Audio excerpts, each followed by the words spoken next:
Sorry, I'm not hearing you. You broke up just now. I am hearing you now, yeah. Okay.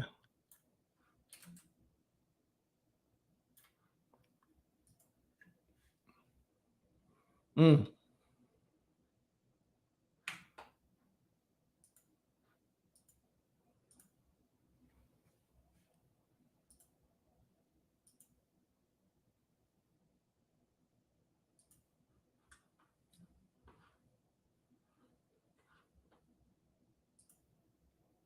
Let's say that again.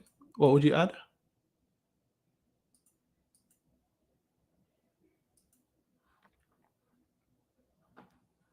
Mm.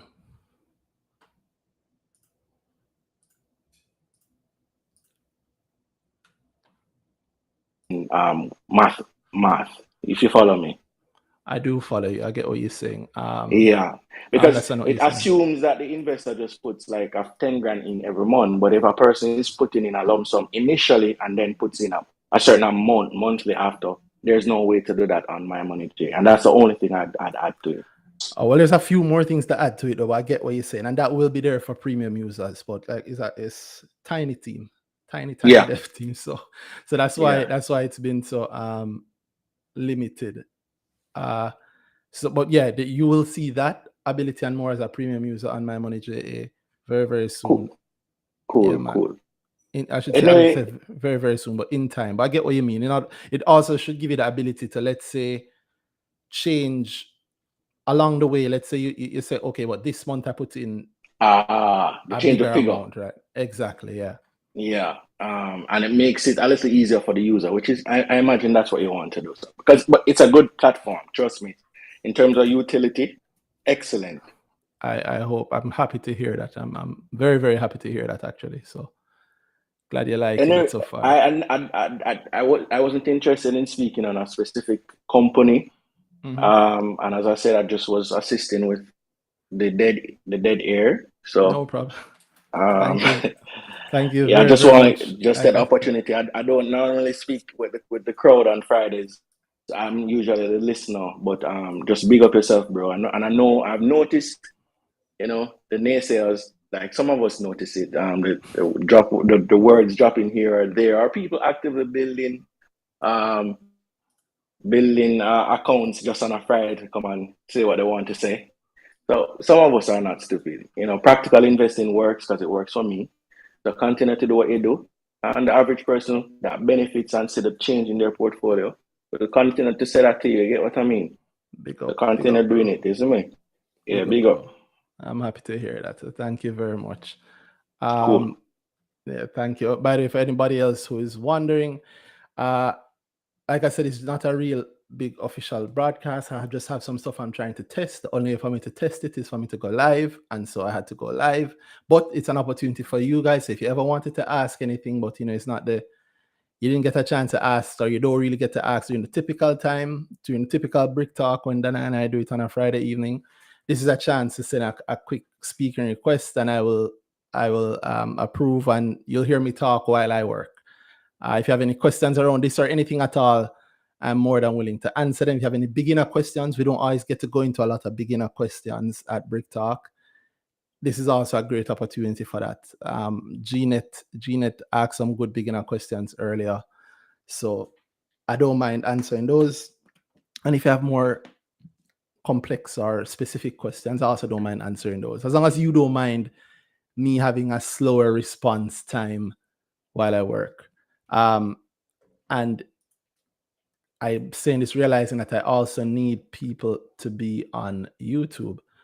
So I am going to share the YouTube link, and if anybody's interested, you can go there and tell me if it's working on YouTube. Also, if you know the earning season channel, it should also be on YouTube. It should be on the earning season YouTube channel right now, so you can check that out. Season channel, it should also be on YouTube. Sorry, that was me just checking to make sure that I have the right thing there. Like I say, if anybody have any questions at all, and if you have a market noisy chance, you can send a speaking request and I will answer it while I work. Otherwise, we will just be hearing me work in silence. which might be a little lame, I think. Just be. And so that's a speaking request on Twitter, by the way.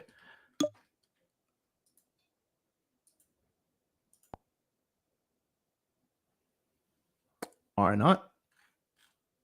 No pressure if you guys don't want. Okay, here we go. One person has sent a request to speak. Sorry, I'm seeing. I think maybe this thing is timing out on me because I'm seeing it say request to speak, but I'm not actually seeing the request. Okay, here we go. Brandon. Brandon, how you doing?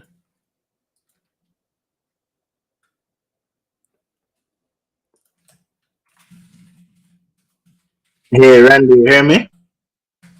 Yeah, I am hearing you. All right, through me By up the way, as it. thanks, Dana. Sorry, I didn't mean Dane as a mistype.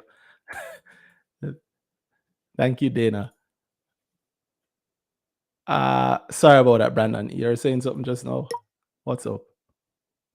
Yeah, man, I'm here. Yeah, just echoing some of the same sentiments from earlier. Like, big up to you. I see Danhai just come on. Big up to Danhai, of course. Um, you guys have been a pivotal part of my whole investment journey, and I can't. There's no amount of words I can say to thank you. But Try came on to millions. What do you mean? to that again. I said try millions. That's okay. I'm joking. I'm messing with you. I'm messing with you. Yeah, yeah. When I reach them stage, there, you don't know. We can work out something. Um, so yeah, I didn't really Have have something anything? specific to talk about. I wanted to also, like previous person, fill the dead space, but I did notice that you know, uh, some a bit of news was just released, to this evening about Fesco. And I didn't want to really go into the beating a dead horse kind of thing because it feels like we're talking about something, the specific company every single week. But Oh God, trust I me. mean, but I mean, this is new news, and it's something that you have spoken to in the past. And the news that I'm referring to is the fact that they are raising, $1 billion, billion with a B, way more than they even raised in At equity the when they did the IPO. IPO. Correct. Exactly. And it speaks, and they directly state what their plans are, with the use of these proceeds, which is to expand their dealer network as well as to deal with the what will be very capital intensive, the needs for the LPG market. If anybody has ever gone to like IGL plant and they see all those gas containers and the heavy machinery, you would know that it takes a, a, a sizable amount of money to really have some sort of dent into that industry. So that amount of raise, it says a lot to me about certain things. One, the fact that they're raising for the partly because of the expansion of the dealer network. It speaks to me that a large amount of whatever other stations are added could potentially be cocoa station because they would be the ones funding through this raise, funding the expansion. Because if it was dealer owned, obviously it would either already exist already or somebody else would be funding it, or maybe for some there might be joint ventures. But the fact that they're raising this money speaks that there'll be cocoa stations, which will also and for people who don't know, cocoa stations mean that is Fesco owned, that they own the whole vertical from the wholesale and the resale and the retail of gas to So to it the end stands for consumer. So they have company owned, a company larger operated. portion of the margins there.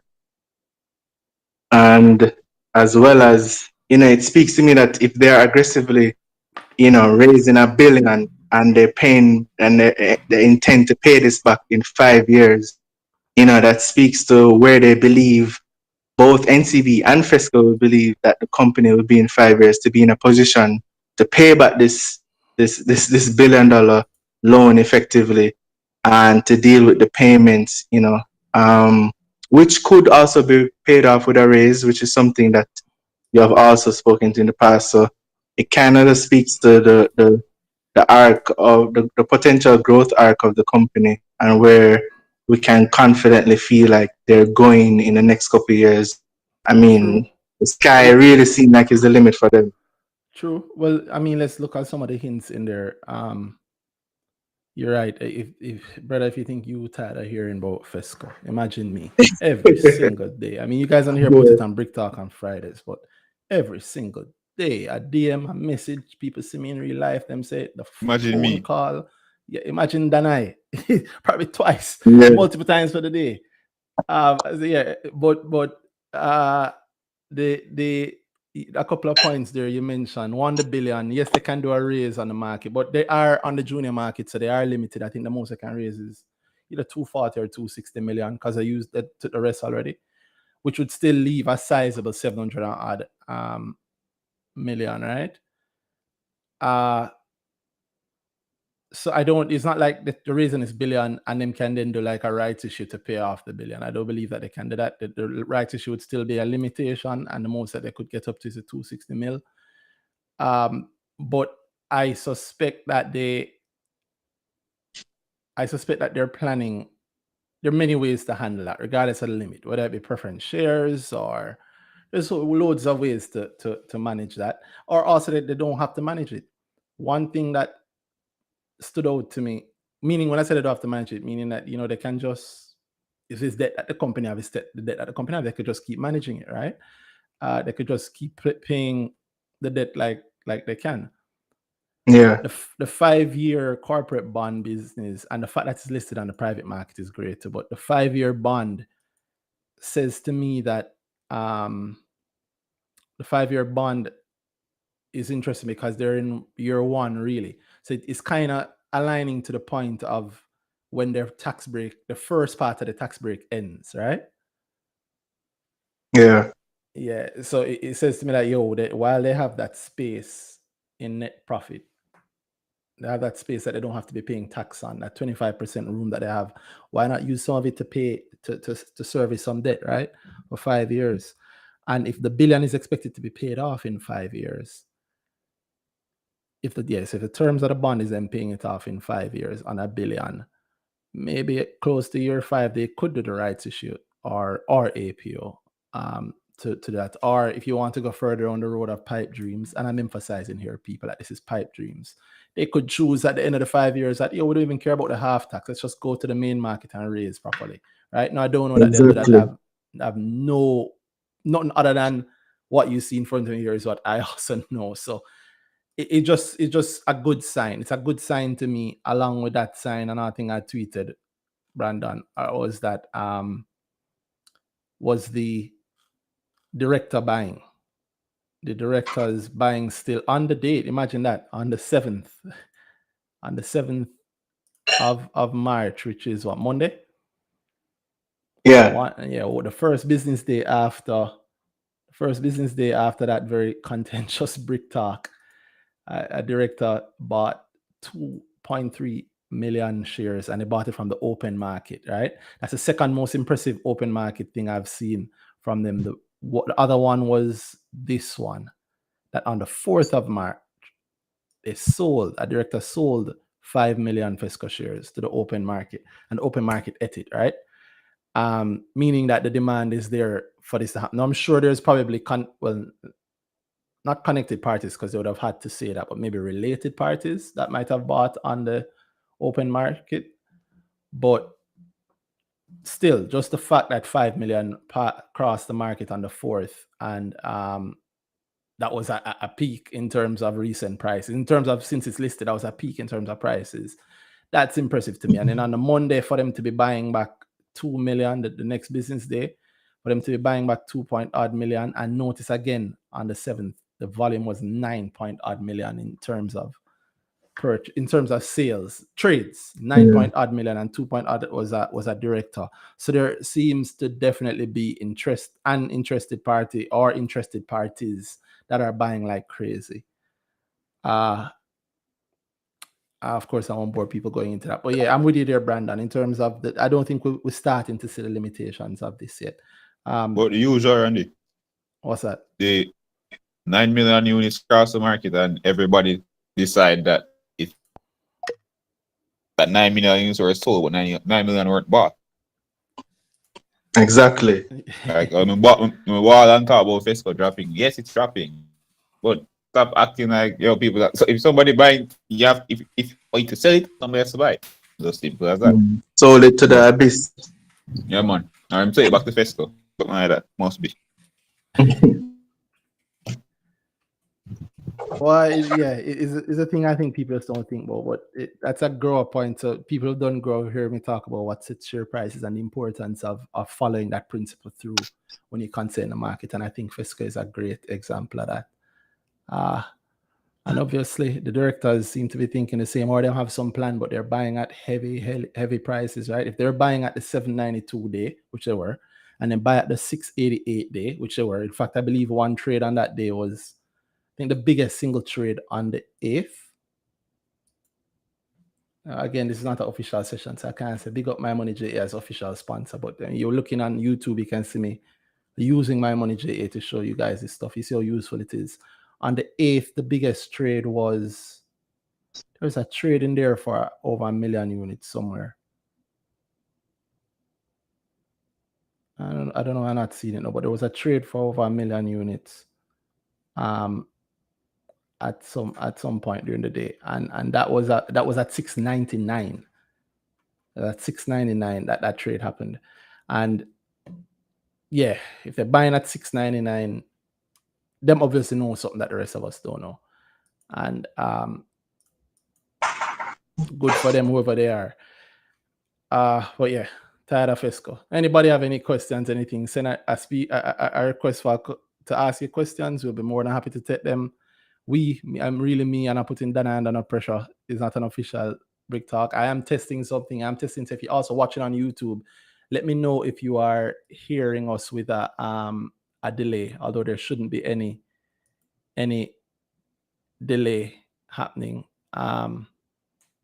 Thanks for that stuff, Rajay. Rajay, when I say a delay, it's not whether or not the Twitter space is faster than YouTube. It's if you're watching me on YouTube here and you see me talking now, are you hearing the words coming later? That's really what I want to know. I see PKD said that it's correctly synced and it's and they're hearing clearly. So let's I'm hoping that keeps up. And like I say, while I'm testing, it's an opportunity for you guys to ask any questions that you may have. I'm more than willing to answer them. More than willing to answer them. And it's an easy chance for you to do it because it's not the usual Brick Talk. If you think of there being any pressure there, I guess there's no real pressure there in this one. And Duffy, what's up? So yeah, send a speaking request if you do have a question, anything. Beginner, advanced, whatever you want to know, one must do. For which broker, well, not which broker I must go to, but if you have any question at all, you can ask it because it gives me something to do while I work, and it allows the people to hear. It allows the people to hear and not just have dead air. And you get an answer, and I get to test in the background. Anyway, yeah, Duffy, you have to unmute, Duffy. Hey, so people keep, you hearing me? I'm hearing you fine. How are you doing? People, fine, thanks. People keep talking about the negative impacts of the war. I want to hear what protective has, because I'm not really worried about it too tough, but I want to read more around what protective measures Jamaica has. That's one question. And the second question is around what? It's not the usual, no, Duffy. I don't have that much brain space. You have to ask them one at a time because the other part of my brain is also working on the screen that you guys can see. So you say the war? What's the war? The war in Ukraine. People are talking about, so it stocks wise and market wise, People make the correlations between the rising gas prices and wheat and all of that good stuff, and why certain stocks will climb. Like they're basically talking about what happened in 2008 and making correlations and stuff like that. What happened in And based off 2008? what the well The financial the crisis is what you're talking about? yeah. Oh, okay. Sorry, okay. I'm trying to make sure I'm up to speed with what you're saying. So from what I understand with reading around that, yes, it was horrible, but it wasn't. There are like big players like America. Their government had a lot of protective measures for their people that trickled down to other countries and trickled down throughout their economy. So I want to know specifically if anybody listening or if you guys can answer, what protective measures does Jamaica have throughout these different crises? Because from what I'm hearing or what I remember from 2008, yes, it was a difficult time, but I don't remember it being horrible for Jamaica. Maybe I'm saying that because I was a child at the time, but I remember my parents complaining, but it wasn't anything different from like the usual everything is hard in Jamaica complaining. So I'm trying to find out, well, I'm trying to research basically, like looking forward to how Jamaica will progress through this situation. All right. How Jamaica will progress through this situation. What's the question, Duffy? Sorry, just I want to know. Ask a question. All right, you're multitasking. So, all right. What are the protective measures and mechanisms that Jamaica has that will soften the blow of whatever is to happen? Yes, we know that food prices will go up and oil will go up, but what is going to happen that makes it so that it's not that bad for the consumer? Nothing. There's a limit to what we can do. I mean, you see stuff like what Dr. Nigel Clark talk about and has been talking about and putting in place. So, in very simple terms, it's just like real life. Think of the country, at least for me, how it works for me. I'm not an economist. Think of the country like a person. If you have more money, if things get bad, having more money can be protective.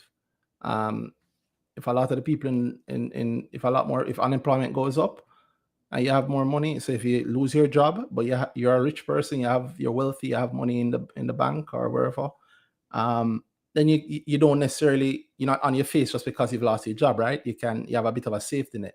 Same exact thing for Jamaica. The more money we have is the more of a safety net we can have. So for the people who are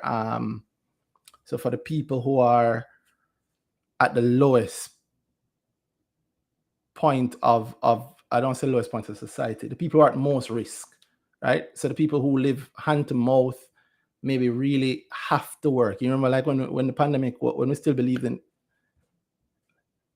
it's not official brick talk, but let me still be careful of what I say. At the height of the pandemic,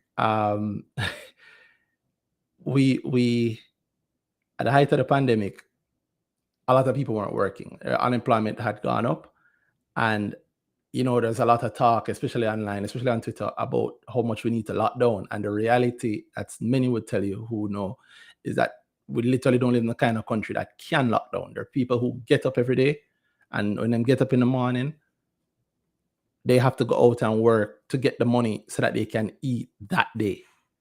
And some of them, maybe them do it so they can eat the day after. A lot of people live on 1 or 2 days money, or 3 days money, or a week's money. So if them don't work, them literally can't eat after a few days. In a country like that, you literally cannot lock down for 2 weeks, because the person who needs to get up and work to eat that day or provide for them family that day, what are you going to do for 2 weeks? Right? The human body can't survive like that without any food. So we're a poor country. So really and truly, if you have good financial management of your own money when you go through hard times, then we understand that that's better for you. If you're richer, things work out better for you. You can survive a lot more if you have more money. Same thing for our country. If we are richer as a country, if we have better management over our money as a country, we can go through rough times a lot better and a lot longer. But there is still a limit, right? Now, we're not as poor as we used to be, and our finances are not as terrible as they used to be, but we're certainly not as rich as we would like to be, and we're not at that point yet. And so there is a limit to how much protection we can have, right? Meaning there's just a limit to how much the government can do to protect us. And then we have to look at certain realities. So there's two uncomfortable realities: customs and gas prices. The truth is, customs is, I think, the second biggest one of the biggest contributors to government income of the country, right? Customs fees. And there's customs, and I forgot what the second thing was I said. What was the second thing I said, Duffy? Customs and what? Your gas and customs, I think, is what you said. Thank you. Fuel and customs. Fuel, yeah. Second one is fuel. The reality is that fuel is a huge... Petrodram is owned by the government of Jamaica. So, and Petrodram, the local refinery, sells a lot of fuel to a lot of places, including JPS, including a lot of the gas stations, blah, blah, blah, right? And there's taxes on fuel in Jamaica. Those taxes on fuel go into the government's pockets. I shouldn't say the government's pockets because it gives a wrong connotation. It goes into the government's accounts to help manage day-to-day stuff. And I know we're all thinking, yeah, but I not see it's all the point of them taking it. But I assure you that we are seeing it. Now, we might not be seeing what we want to see. Again, we're not in Wakanda, but it can get a lot worse, and it has been a lot worse in the past. And yes, them thief, I'm sure some of them thief, and I'm sure they should die for that. But there is still a limit. There is still a limit to what, even if them thief or they mismanage or they just don't do the best financial, there's still a limit to that. And I'm biased in that I think that the current financial management that we have is some of the best we've ever had. So all of that, I hope, is an answer for you, Duffy, to say that there's a limit to what we can do past a certain point. There's not much we can do. And two of the biggest things that affect us as a nation, the cost of fuel and the cost to import things. We're an island nation. Two of those things are also inflated because the government earns off it. And so the natural thing that somebody feeling that pain would want to say is, yo, leg of the tax, leg of the gas tax, leg of the customs need for free up the thing. $5 not worth it, $50 not worth it. But the truth is, what you're really saying when you're saying that is reduce government income and make me feel good in the short term, but we don't have enough money for everything that we're doing. So how can we say make less money, right? Because we would start to feel it. We would start to feel it. We really don't have enough money for everything. So I said that to say that there's a limit to what we can do. And past a certain point, we're just going to have to face it, which is why gas has flown so heavily in the past. Let's say over the past year.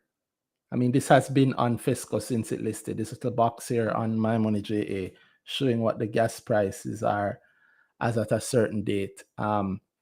You know, this thing says March 10, 2022. I'm assuming that's because we have the new prices that are going to be implemented tomorrow. So, you know, they sent it out the day before. If anybody who has ever taken a picture of this, maybe from when Fisco just listed and we had this in there, look at what the gasoline cost at that point, almost a year ago, and look at how much it costs now per liter. Yeah, it is. Yeah. We're poor. We're poor, so we kind of have limited options. So that's a big answer for your second one. And I see people saying that the sound on YouTube is synced. So I'm happy for that. Let me answer one of the questions from YouTube. Brian will. And by the way, if you're listening to me on Twitter and you have any questions at all, just send a speaking request and I will answer it.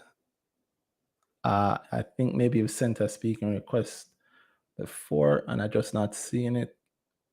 I realize there are two. I'm seeing that there are two speaking requests. If you sent a speaking request and you don't see a response, you can just send a speaking request again.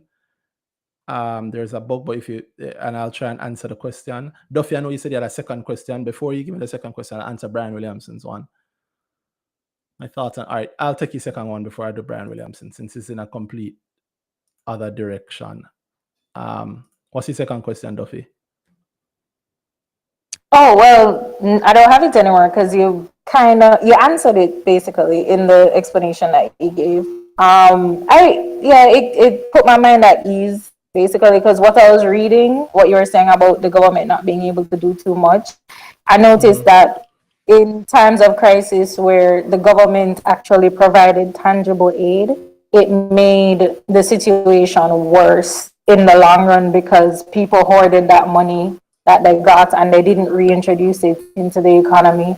And whenever we have these increases and stuff like that, yeah, people complain, but after like 3 or 4 weeks, people stop complaining and they get used to it. Not to say that that's a good thing, but that's what happens. I don't know if that's So- true though, that people hoarded it and all of that. Because like during COVID, and again, if anybody's an expert on this and I'm getting it wrong, I'm sorry, all right? I'm not an expert on this. I'm a regular guy, let's say a regular nerd who just pays attention to this stuff.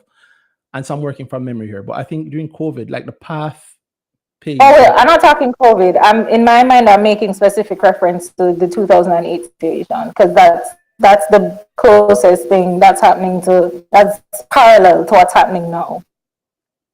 I don't know. What was the help that they gave then? Maybe I'm just not seeing it. They gave them they tried to like reduce the interest rates for new loans, and they incentivize people more. Well, on top of just issuing loans that basically the system couldn't manage, like they were handing out more loans than they should, and they didn't have enough of that. You're talking People about got more aid. You're talking about in Jamaica here, Duffy? No, I'm talking about in the States, but that's why I was asking for information because I'm not seeing a lot about what happened in Jamaica as a result. We get boxed down. Our heap of bonds got leaked. Our financial institutions got hit. Taxes went up in a lot of areas. I mean, it's not that long ago. I'm pretty sure you were alive for it. 07, 08, 09, 2010. I was still. Yeah, that's what I was saying. I was alive, but like I didn't see where it was. I saw where it was bad, but I didn't see where it was horrific, like what people are predicting to happen. No. Oh well, so that's why doom and gloom is always a popular thing. Here's what I'd say. It's something I think we said on earnings season some time ago. I say nicely. There's a lot of doom and gloom. There's sometimes being poor can be a protection, right? So we have a lot of experience with being poor as a country, and so more poverty is just more poverty. Okay,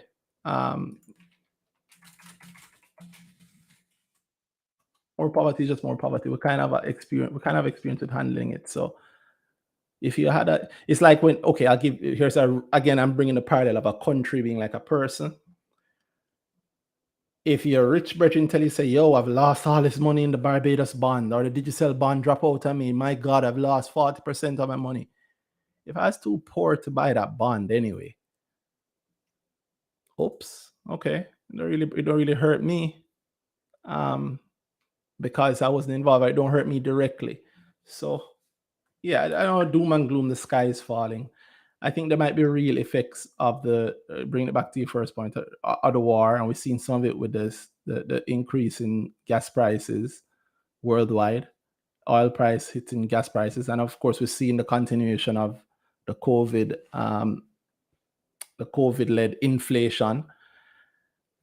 But the truth is, we're a poor country. We just get back rich, right? So the best time they said to start a business is when things are not that great. Because if you can make your business work, then when things are better, it's better for your business. In the same way, the best time I think for a country to get rich is during the tough times, because then when things get a lot better, you'll be even richer. You'll be you'll be able to handle it. And I think that's kind of what has been happening now with everything. So don't worry about the sky falling. If the bombs don't drop, as I mentioned in my answer recently, if the bombs don't drop, the race is still on. Right? If the bombs drop, we're all dead anyway. So don't worry too much about the doom and gloom. So for some people, doom and gloom is just part of them thing that they're just always looking for something to be mad or sad or have an issue with. So I would make that bother you. I'm trying to remember who was next. If it was 0x5A956 or if it was Damario. I think it was 0x. I can't say the whole name. But what's up?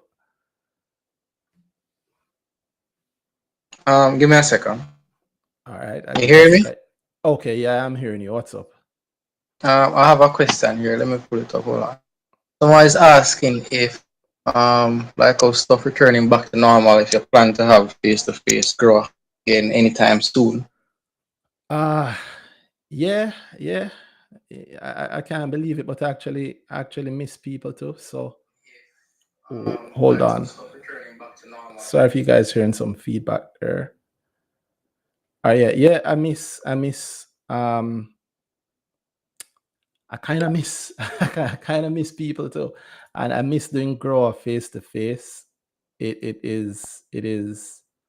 Yeah, I do miss doing grow face to face. So I would like to do it once we get the chance. In fact, the truth is I'll probably do one in a couple of months, a face to face one, very limited.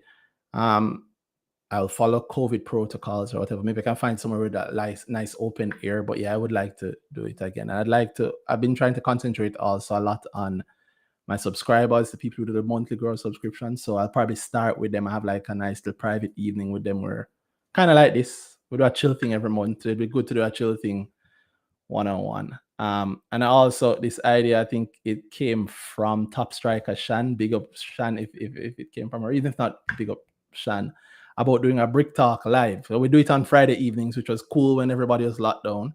Know that everybody outside again. I don't know if I want to spend all my Friday evenings talking to people about stocks, but kind of built up the habit. I don't mind it. So maybe I will. I'm getting a feedback. Hold on.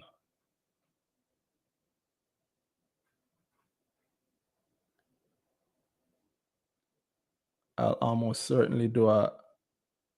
Still getting feedback. Hold on.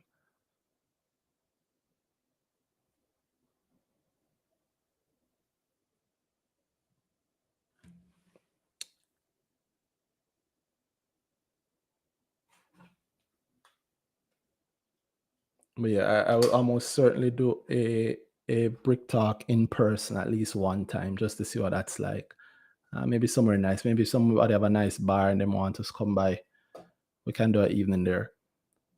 And that would be interesting. So yes to grow in person. Yes to Brick Talk in person. We would actually have some drinks and talk. And who knows? I think people will be a lot nicer. I think people are a lot nicer face to face. It's not as harsh face to face, and we can get a lot more across. I will still broadcast it for the people who want to stay home, like me sometimes. So, yeah.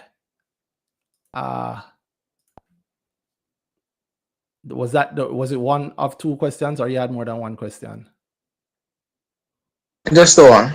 Just the one. All right. So definitely we're doing one in person. So look out for it. I hope to see some of you there. I'll definitely limit how many people I have there, but I hope to see you guys there. And of course, I'll put out on Twitter. I'll put out on Twitter when it's ready. The next person was Damario then. And anybody listening, if you want to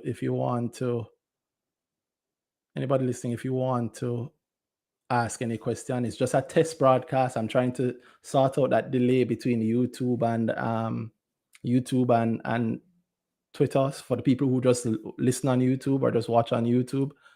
So I think I have sorted it out, but still testing. And since you're here, I'll go through a couple of questions while you're listening. So if you have any question you want to ask, an easy question you always don't want to ask this, but you don't want to ask at Brick Talk, now is your chance. Send a speaking request, and I keep saying we, but I will accept it and we'll talk. And I might sound a little distracted. It's because, again, I am working on this side of the screen. So we'll see.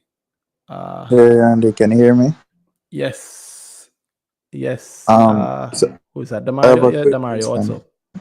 There, bro. I have a quick question. So you have a goal, right?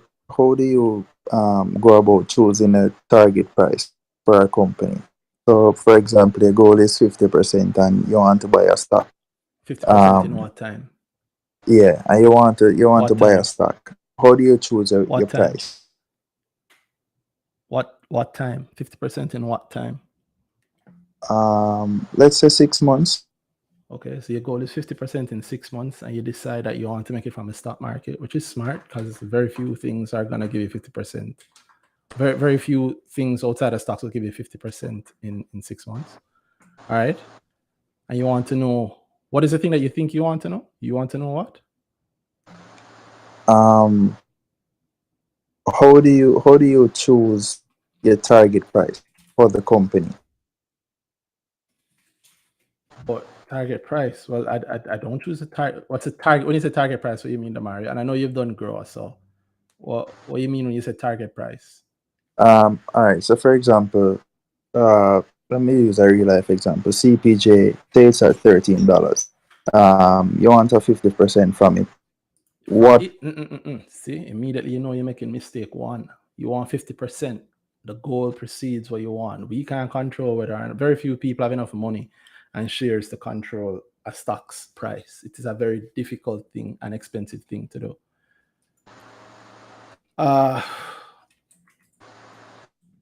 So you already know that you start from your goal. Your goal is 50% in 6 months. Then you're going to analyze CPJ to see if it fitted, right? So you analyze it and you thought that it fitted. Well, you're asking like Well, a real. is you say, let me use a real example and say CPJ now. Oh well, I can't to give away the place then. So Think you can. It's okay. It's okay. You said let me use a real example. So if you assume that CPJ is what you're buying, I'm assuming you read through CPJ, you did your research on CPJ using the methods you learned, and you decided that it fits your 50% goal.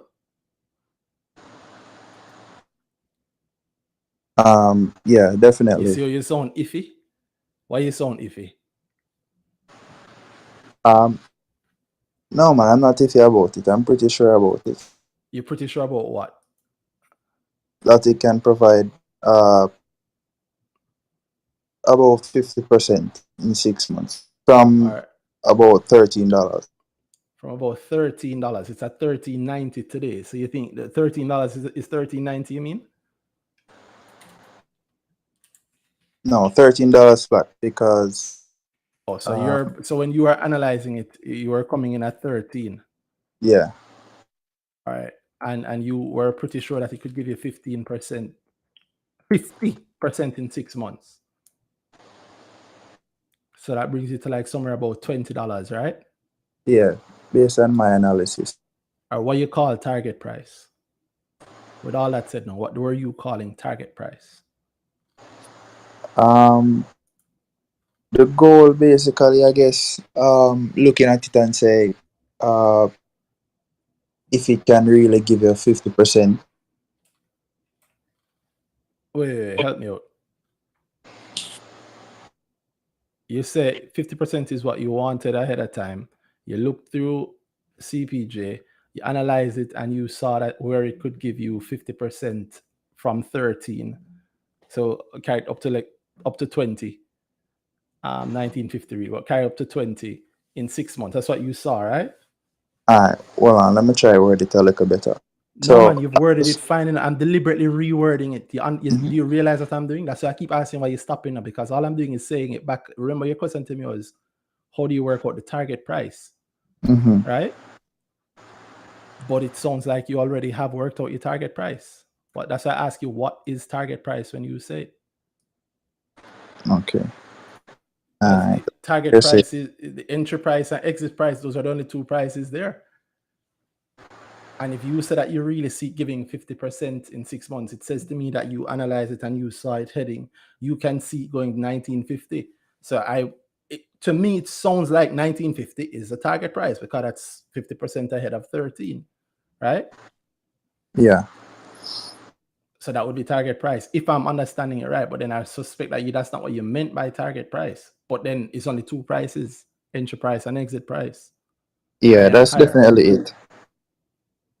So you don't set the entry price, the market does. You also don't set the exit price, but you can set the price you want to jump out at. And if you and your analysis should tell you whether or not it is likely to get to that price in the time that you want. So if you Respect. say That's yes to it. the analysis, it tells me that you've already analyzed it and seen all these things, and decided that, oh yeah, this is definitely going to give me, or likely, let me not say definitely, likely to give me that gain in that time.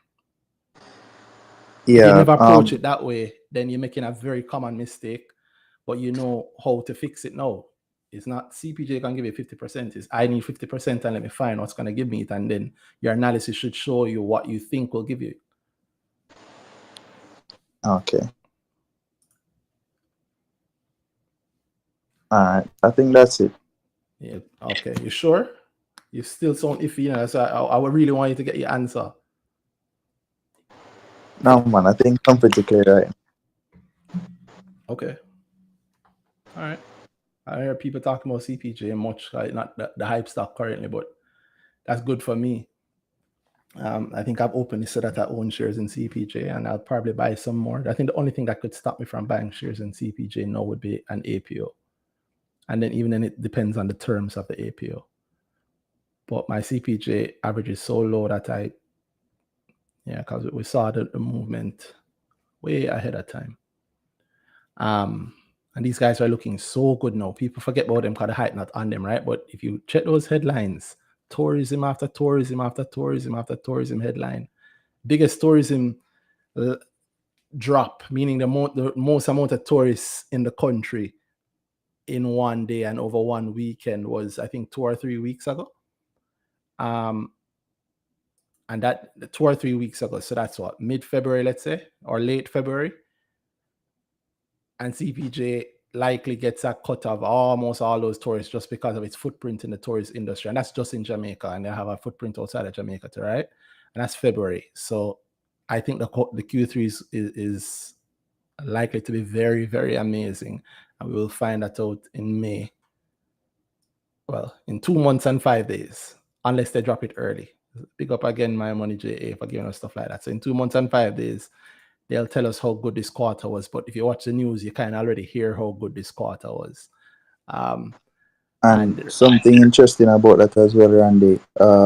In January 2020 versus not 2020, January 2021 versus January 2022, international arrivals increased from about 30-something thousand passengers to 100 and something thousand, over 200% increase in January.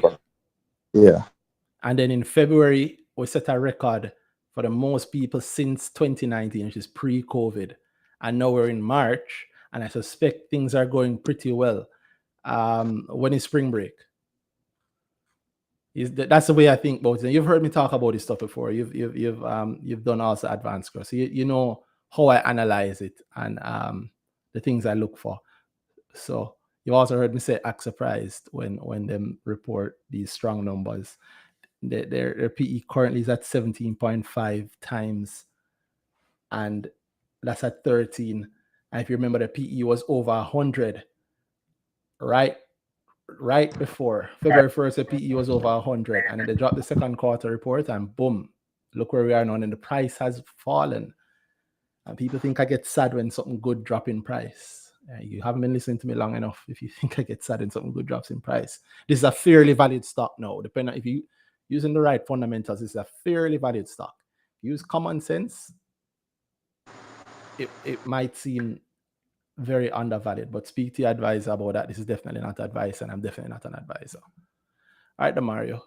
I hope I give you enough tools to work with your answer. Remember, the approach is the important thing. How you approach it, and you have to start with the goal, then the vehicle, not the other way around, which is often tempting. Yeah, man, respect, bro. No problem. Anybody watching on YouTube, can you just tell me again if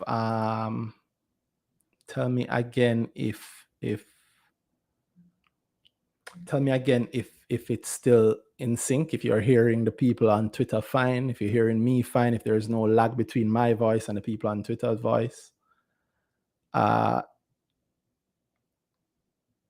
Next we had Melzy Baby.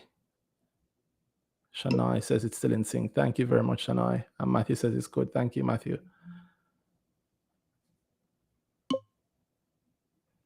Intense. Good night. Good night. I was just waiting Oh, on you intense. to Stan account. finish. Sorry. I was just waiting on you to finish. No problem. I chat enough, so Verifying. don't mind interrupting me sometimes. That's cool. Me too. So what I had requested to speak to was to answer Duffy's question, read the okay. effect of the 2008 financial crisis.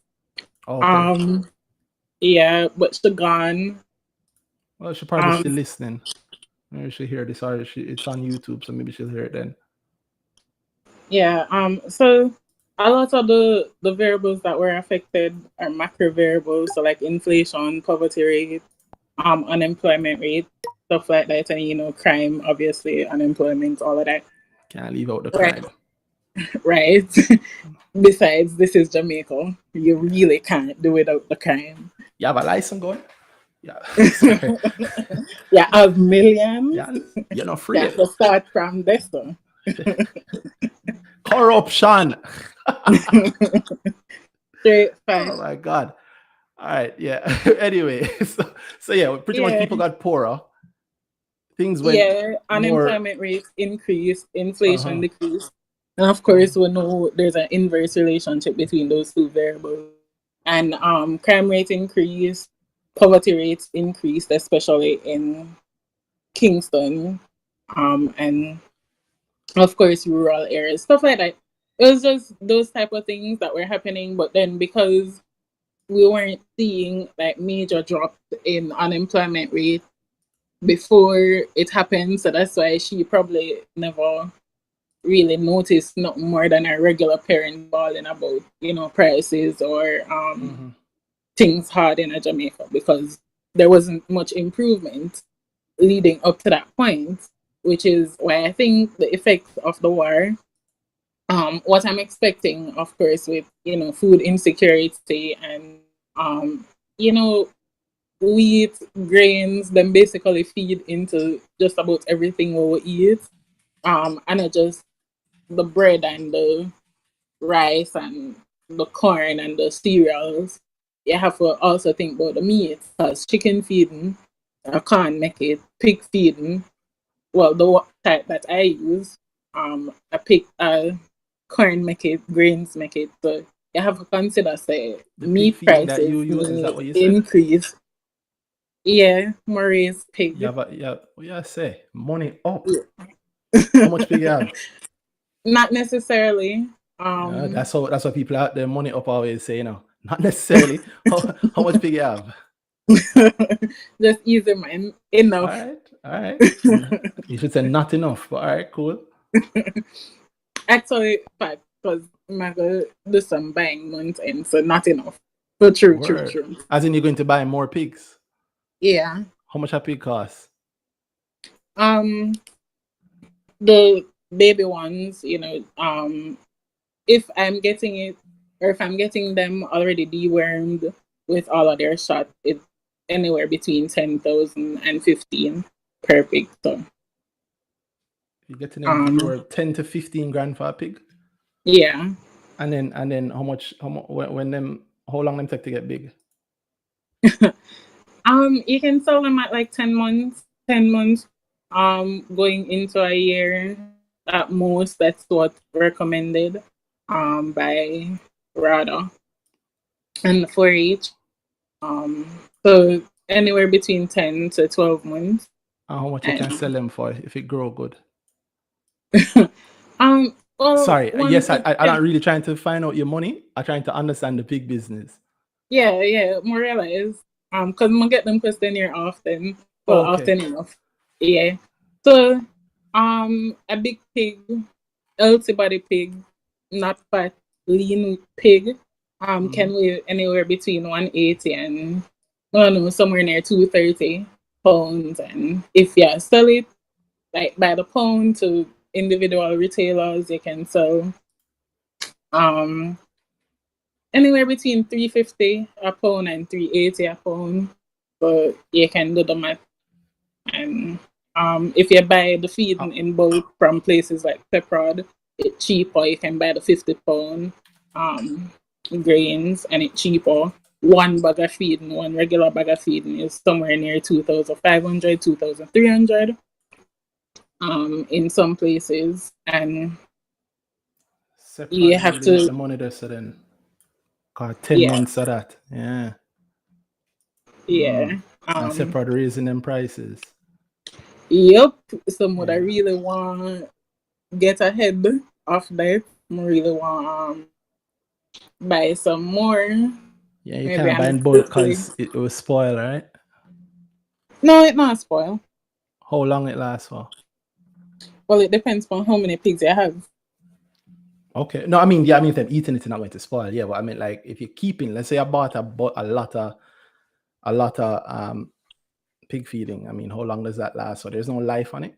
There's no expiry date. It must be. It has to have expiry date, but I recall ever reaching the expiry date.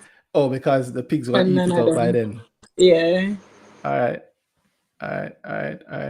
All right. So sorry I interrupted you with all of these questions. You had a question for me. What was the question? So I came in to answer Duffy's question, and then my question was QWI, and that mentally about him. So you have to stop me and interrupt me sometimes. I will just talk and go on.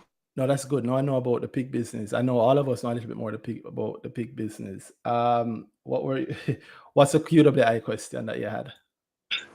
QWI, I wanted to talk about the dividend payment. First of all, what do you think about buying stocks just for the dividend payments? And then I want to ask about QWI's something about QPR football stress me out today. Yeah, and then I want to ask about QWI's dividend payment. Let me see if I can find it. I want to ask about the value. How you feel about buying stocks just for the dividend payments? What I feel about buying stocks just for the dividend payment. Yeah, you haven't done Grow, have you? No. I can tell because I talk about that at Grow.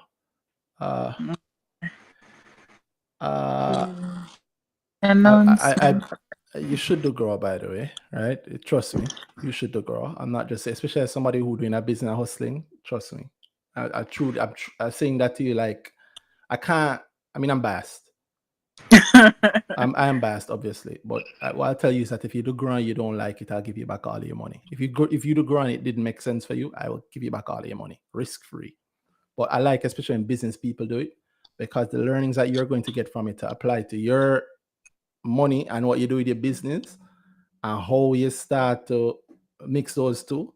Anybody who have a hustle, learning to invest properly is like a cheat code to the hustle.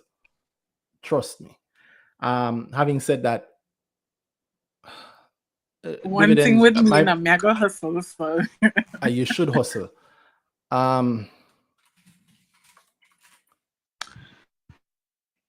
But the online school thing, I'm not really me. So I'm glad for hear say you plan for the one in person. Why is it not really you though? As in, like, you can't pay attention, it's boring.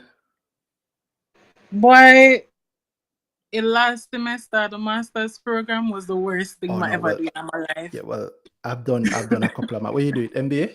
Not MBA. MS. Up you? Yeah. Yeah. I did. In what?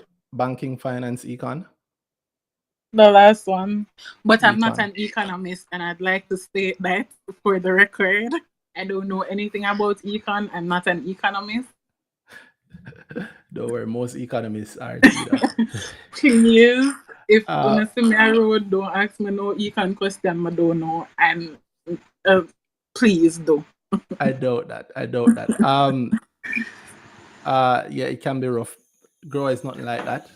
Grow is about as boring as Brick Talk is. So if you find Brick Talk boring, you're probably gonna find Grow boring. If you don't find Brick Talk boring, think of it like a Brick Talk, but is me and just the other people who do it. Somebody asks on YouTube if there's an attendance cap. Not really, but I am being very careful now about having. I think I had one recently. The bigger, sometimes it can get a bit bigger, and I prefer a smaller grow. I can give more attention. I can give more attention. I don't think I'll allow it to go that big again. Because I can't give the same level of attention. But I'm saying this to tell you, I'm listening, that don't worry about it being boring, and it's a one-day workshop. So if it's boring out of one day of your life. And I try my best to not make it boring, because if it was boring, I wouldn't do it either. And I do it live every time. So it's not boring. Try it if you think you can do the one day, the split version, but trust me, I really want you to do it. Anyway, your question about dividends. What do I think about dividends? My personal mantra is dividends are great if you're either really rich or really patient. Okay. That's how I view it. Either you're really, really rich or you're really, really patient. That's when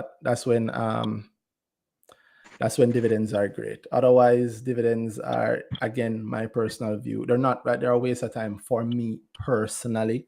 I can't say that for you, because it might match your goal. And what I preach, that whole practical investing thing, is the goal is the number one thing there. The goal determines what you're getting. So if for your life and for your needs or wants or whatever, if dividends match that, then that works perfect for you. Go ahead and do it. More power to you.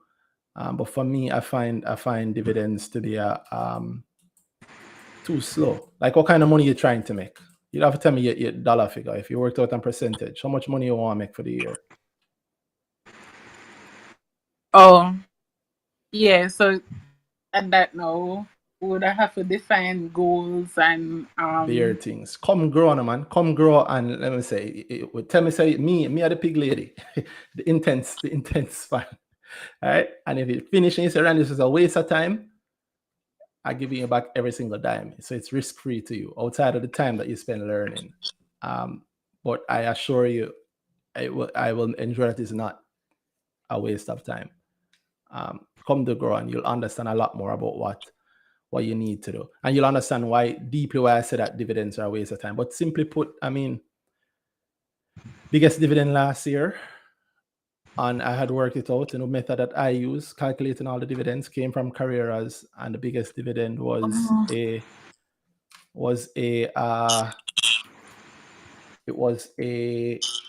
9-point-something% yield, I think. So think about the kind of money you want to make. If you put $1 million in the market, you end the year and you get 97,000 back on top of the million. If that feel worth it for you, if the answer to you, if your answer to that is yes, then there you go. And if your answer to that is no, then there you go. Okay.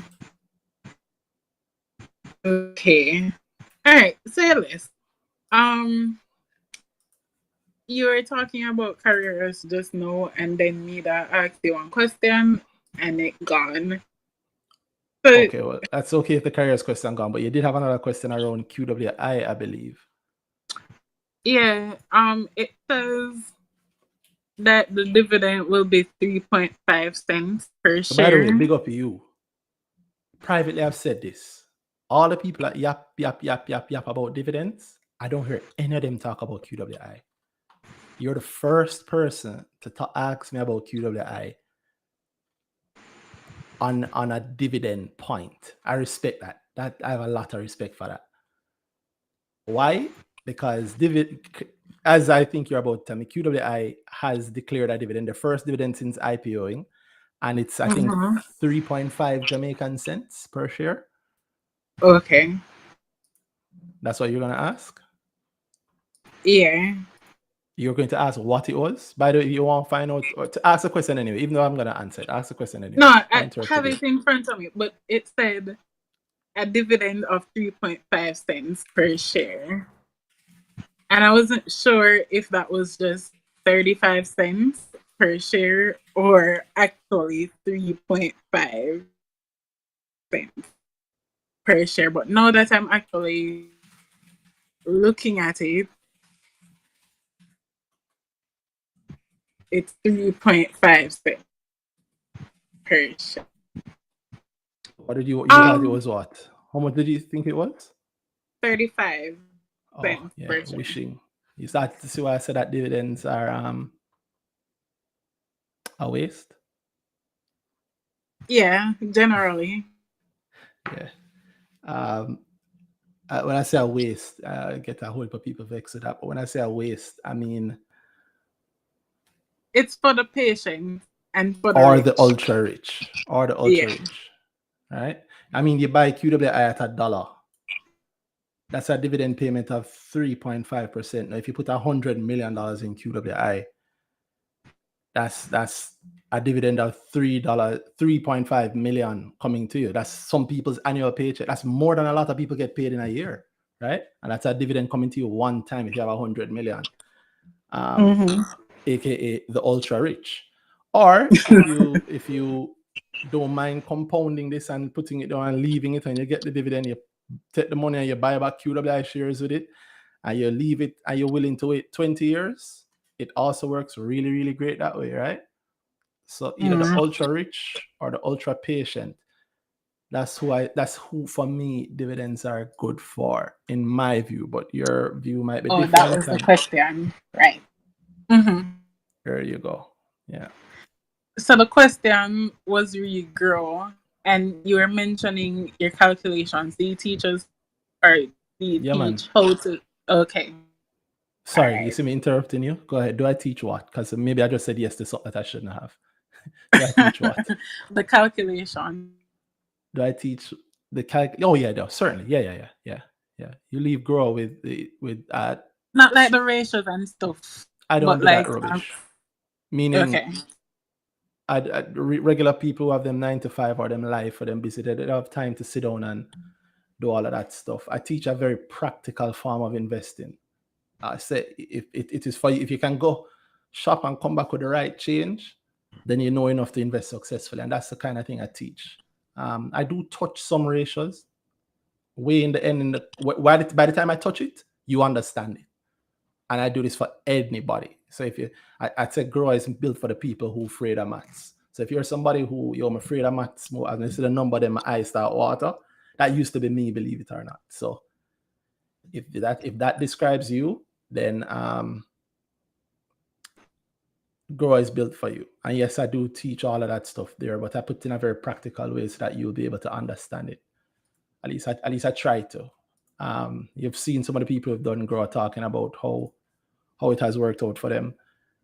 Ask somebody, and for you specifically, it's risk-free. Like I said, if you don't like it, if you thought it sounded good, but it wasn't worth my time, tell me and you're getting back all of your money. Not for everybody, just for her, because I don't want a bunch of people come learn and try psychs me out. Try scam you. Yeah, I can't do that, but I can afford that one person to do it, right? So for you specifically, you have 100% guarantee. If you get the chance to scam me, corruption. Say less. All right. I don't know if you had another question, or was that it?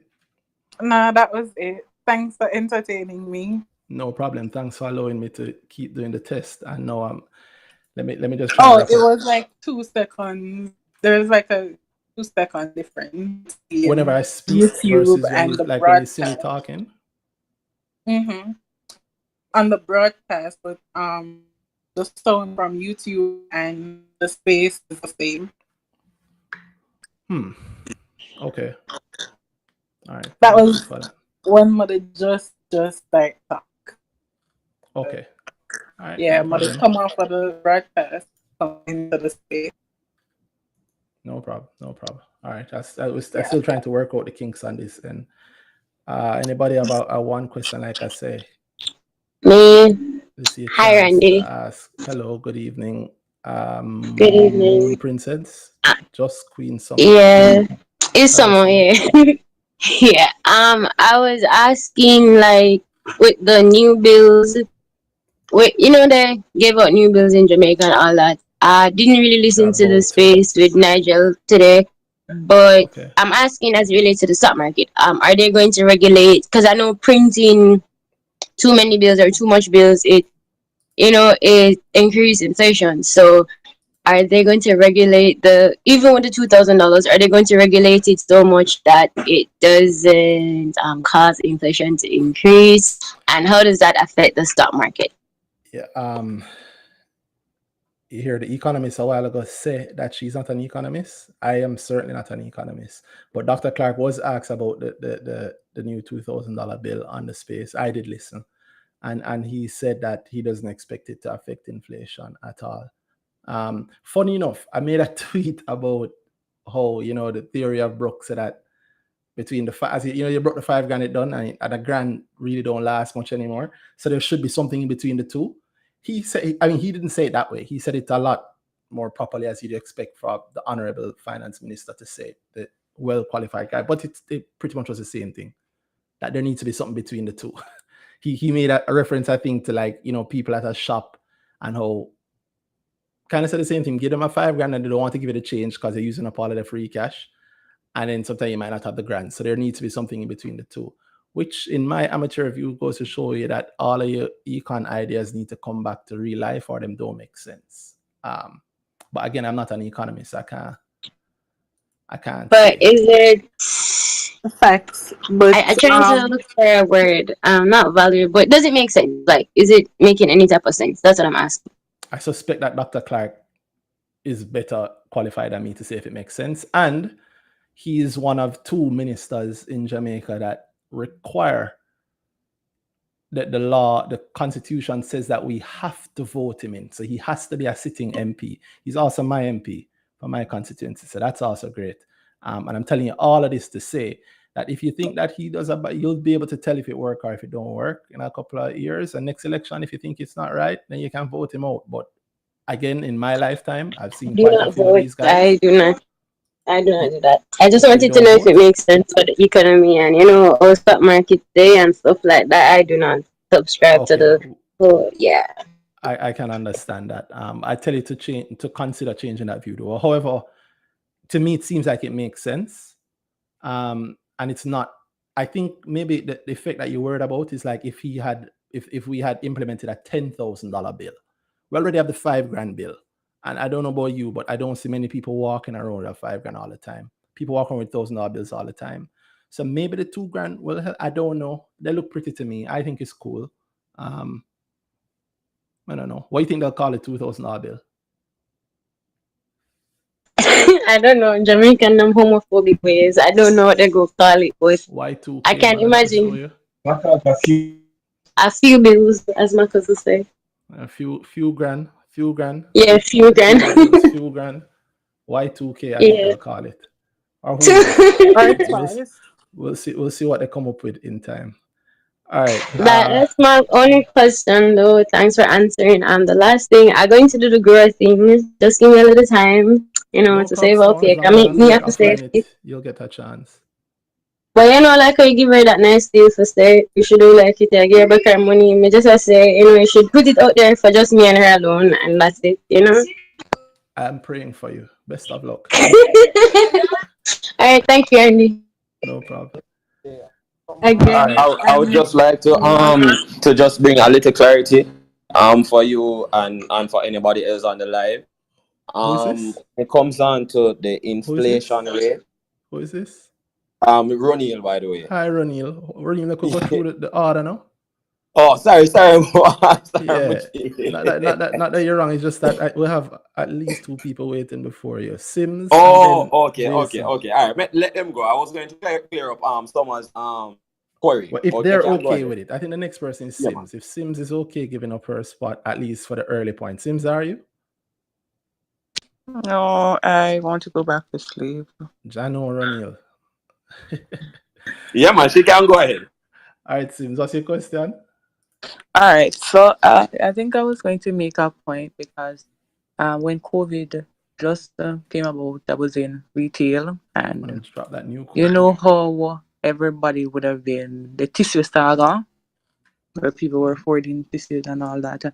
But what I would have realized over a year or two, I would have realized that lockdown was one of the most profitable times for the supermarket.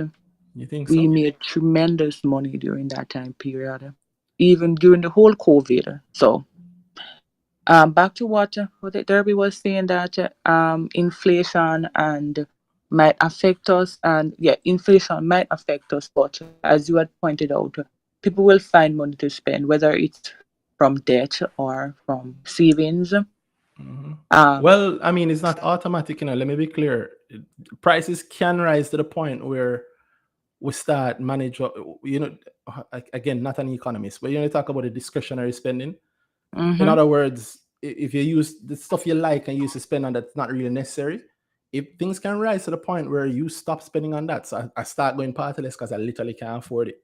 I can't afford the new clothes, I can't afford the dance, I can't blah blah blah. So I spend on just my basic needs. So that is a All real right, but threat. I don't even want though you to. some persons will spend on their basic need, you might find that you might stop buying this, but instead of buying maybe an apple juice, you'll start buying more Tang, or you increase instead of buying the Correct. regular Alberta rice, you might buy the pack rice. So Correct. So what it the says, the money consumption pattern shifts towards shift. more So we realize down that market you thing. might not be buying the more expensive thing, but you might stocking up on some other items of equal or similar value. So, Well, not similar value. well, The not idea is that you're looking for lower value because you need to you're stretch looking your for dollar lower more. value. You're looking for lower value item, but you might be buying more of that quantity.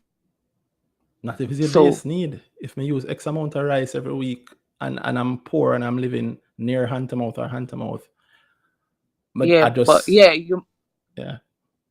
if you're cutting back on maybe a more expensive brand, you might be stocking up on that, so on something else, right? And maybe because of your family need, you might be buying more of that item. Possibly, So it's quite possible. Yeah. some way in at the end of the day, we realize that when, even though the price was going up, we were making more profits. You want So where is this? You want to say where this is? The supermarket? no, but you normally have Okay. It's in somebody on this Kingston at space. I would least, or think it's out of Kingston? it's in Kingston. It's one of those Okay. supermarket chains in Kingston. Okay. Yes, so Is it owned by a listed company? no, it's not. Okay. Cool. And as I said, based on the profit that we would have realized, it would have maybe if we had 2 lockdown days or 3 lockdown days in a week, at the end of by Saturday, we would have covered or maybe made a couple more millions than what we would have made. We would have made the full week's money or more. Yeah, man. I understand that. Everybody know that, right? The hurricane comes Saturday, Friday, the place pack. Hurricane comes Saturday, Sunday, the place pack again, and more consumption happen and more buying happen between Friday and Sunday than that would have normally happened if there was no storm. And because everybody was home, that also contributed to more food being bought or more liquor or whatever you need A for that shift in period of time. So consumption when you in come back some Monday, ways. it's a whole restocking process again. Mm-hmm. So even though we're saying that probably wheat prices is going to go up, I'm really looking forward to this Easter because I've seen the impact. Before I left retail, I've seen the impact that Easter has on this country in terms of bun. I was reading an article this morning that I think the gentleman said they had to pre-buy their raisins and their flour and how things would have gone up. But I think Easter is like very symbolic to Jamaicans, so we're still going to buy. So I'm really looking forward to some stocks doing well after this period of time, because even though the material the input is going up, we like bonds, we're gonna buy. And we're going to buy the cheese as well because we're staying home and we're going to eat. So I think that should contribute to some companies' bottom line. Which company is that? You sound like you have a specific company in mind and you don't want to say it.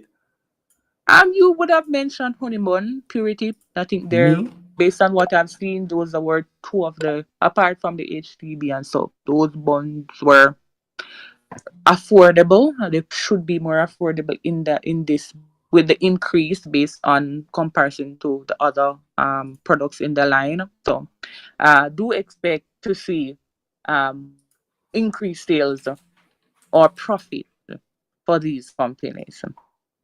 Okay. So I'm looking forward to that. Yeah, I'm looking forward to that. So All right. You secondly sounded though, like I think you definitely just wanted to talk about them two there. Honey bun and purity. no, not really. Everybody knows I'm in a construction. No, I'm a lumber today. Okay. Yes, Lumber Depot. I have a loving, really have a relationship. I'm married with Okay. lumber. Okay, so that's what you wanted to ask your question on?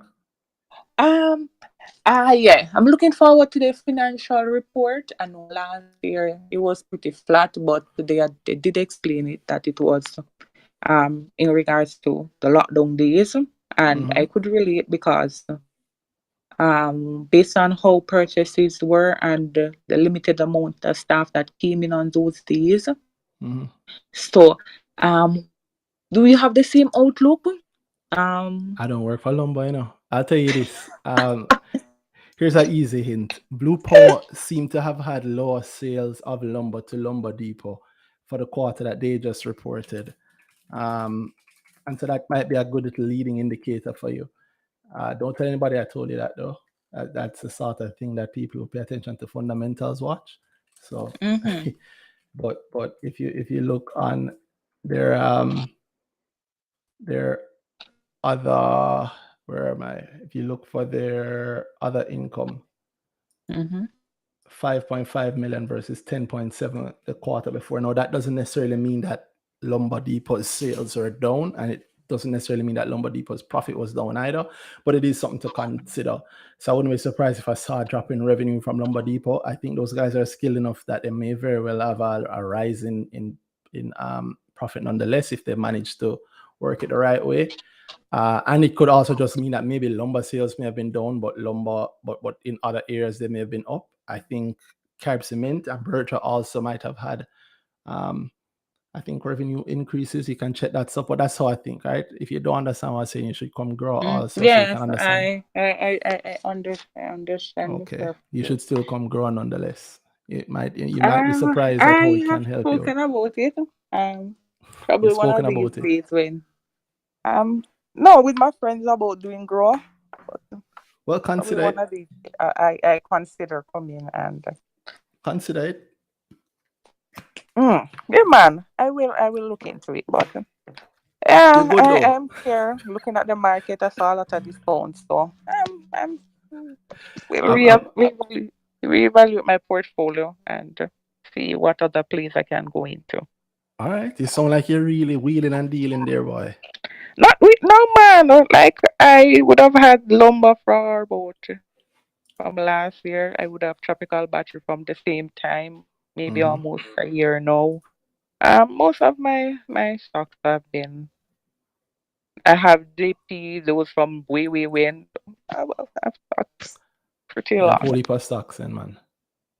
Not wholly, I have a little amount. All right. Well, I hope it keeps working out for you. I tell you to come grow. Somebody asks how to get to grow. If you're on YouTube, you'll see everymickle.com/GRWR. That's everymickle.com/GRWR. And that's how you come to it if you're interested. Yes, I do. I'm kind of keeping a cap on them now. So I don't think I'll go over 50 or anything like that. But check it out. Sign up. It is worth your while, I think. And I hope that answers your questions, Sims, as to how I'm going to look into those too, though. Why did I what? I'm going to look in Blue Power and Carb Cement. So I help you make a little money, possibly. Yeah, man. I'm gonna check but it you know, out. help me make the money, Jaja. Huh? I've been thinking about coming to grow, but you know. so we're one up. So you owe me one now. Let's see how that works out. All right. I'll pay forward. Let's see how it works out. No problem. All right. Thanks so much. You're welcome. All right, Jason. Good evening, boss. Evening. Evening. How are you? I'm good. I'm good. I heard you mention something about going back to face. I said I consider it, yeah, but it's literally just a consideration. are you also considering the persons that are maybe not within the reach for a face-to-face session? Well, yeah, if those persons want, they can go everymakealot.com/grow and sign up. I mean, Grow is streamed. So it's a hybrid thing then. Currently, it's not hybrid. Currently, it's just streamed. Yeah, I know that currently it's just stream, but if you should do that in the future, it will be an hybrid thing. Maybe. Who knows? Maybe I'll do one in person. I'll do one streaming. I've done hybrid in the past. Grow didn't start in the pandemic. You know, it's heading into its third year. It started before the pandemic. So we used to do them in person. I used to do hybrid ones also. I did grow already, man. I just was concerned about that part because since the pandemic that I know about it. Came across you guys. So okay. Yeah. Well, there'll always be an online version because not everybody is there. Not everybody wants to sit down with nobody else. Some people want to stay in their own home. There'll always be an online version. But I was just concerned about it. Don't worry, man. I'm not leaving out the people who are online at all. Great. All right, great. That was your question, no? Yeah, I just wanted to clarify that. And since I'm here, I see basically how the market has reacted since this week as it relates to like CPJ. CPJ was really quiet for a while. So the price, you really saw a big sell down in the price. What do you call quiet? Oh, you mean in terms of people talking about it on Twitter? Yeah, in terms of people talking, the view from press. Yeah, I spoke about it a little earlier. The PE has fallen to a nice, some would say, fairly valid point. I said earlier what my views were on it, and I said that probably the only thing that would get me out of it is an APO, and then it depends on the terms of the APO. Yeah, that's what I'm worried about too, because I heard the guy from Mayberry saying that they have three more IPOs for this year and possibly another APO. So I'm thinking that since they were the one who listed CPJ back then in 2011 or 10, one of them, don't remember. Maybe they are the ones who will be bringing the APO to the public as well. So if he says APO, then I'm trying to tie back that to CPJ. So maybe that one is for CPJ. I don't know. Well, that one is that might be a loose link. I don't know how strong that is. But... Yeah, he kind of loose, but I'm just speculating. Okay, all right, no problem. Let's watch and see. I'm watching and seeing. Let's see. Yeah, I'm a little nervous about that, but let's Me see. too, but don't worry. Don't worry. The market will save us all. Yeah. Right. I saw Mr. Taylor in the chat. Mr. Taylor, big up yourself. You're a student. Them. One of them tell me if you come on, come say something to man. See me, I always see Alex, but you're not saying no. So just come in, come say something, man. I don't know who that is, but I hope people That's Alwyn Taylor. He's there, man. Okay. Big up you. And wait, the Finman teacher? Repeat? The Fin management teacher? No, he doesn't teach Finman. He teach network engineering and all those things. No? He teach TCNA. No, far from me. So, no, not yeah. we are mobile based, you know. So it's so. Yeah, mobile. You know, I did a grow in mobile once. Really? A grow. Well, it was kind of a grow. It was I did it with NCB actually. It was a condensed version. Chip. Yeah. But no, definitely not. No. But yeah, it was like before Trans Jamaica. You know where they got it on there. Absolutely not. No, absolutely not. Yeah, well, who knows? Well, I can't say maybe I'll do one in Mobi. I won't even hide on top. I'm afraid of Mobi. So afraid of no need to afraid of Mobi, brother. Yeah, tell that to the foreigners. I'm almost 8 years now. When I come from Mobi, you know, but me there Mobi almost 8 years now. Randy. Say so we Spain people say, you know. So exactly. Hey man, come man, everything cool. They deal with gunman like dog. Him not bite it. Really? I watch the news and it's a lot of people every day. I'm good. Let me answer all of these things from YouTube. Guys, if you have a question, it's not a brick talk, it's just a test. I'm still trying to test to ensure that it stays in sync, the sound. And while I'm doing it, so you don't have dead ears, you guys have a chance on Twitter to send a speaking request. I will ask or talk about anything at all. So send a speaking request if you're interested, and I will approve and we'll talk about it, whatever it is. I'll take one of the questions off YouTube. Oh, sorry, this person did send something from where's a long the time. guy that was going to explain why English because you Oh, maybe I'm gone in bed. If you're in here still, I can't see everybody that's in here, but if you're in here still and you're and you are, you know yourself, the guy is in here, I've forgotten his name, but he was in here. You was Ronil. Ronil, if you're still in here, send a request, and you were actually supposed to be after Jason. So send a request and we'll hear what it is that you're saying, because he was going to educate all of us about something. In the meantime, QTK, Kashi. It's Keishi. Keishi, sorry. It's Keishi. Right, that's fine. Good night, everyone. Just a question. So I'm a novice when it comes to investing. I literally don't know anything.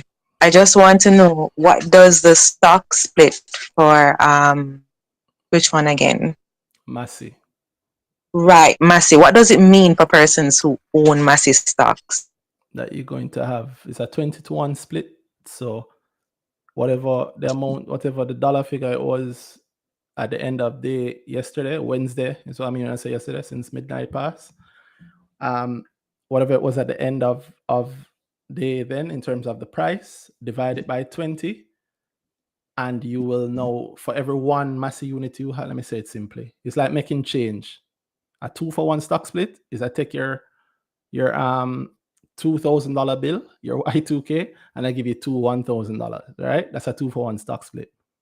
Massey is doing a 20-for-1 stock split, and so for every one Massey share you have, let's say it was worth $20 each, you'll now have 20 Massey shares worth $1 each. So it's just like making change.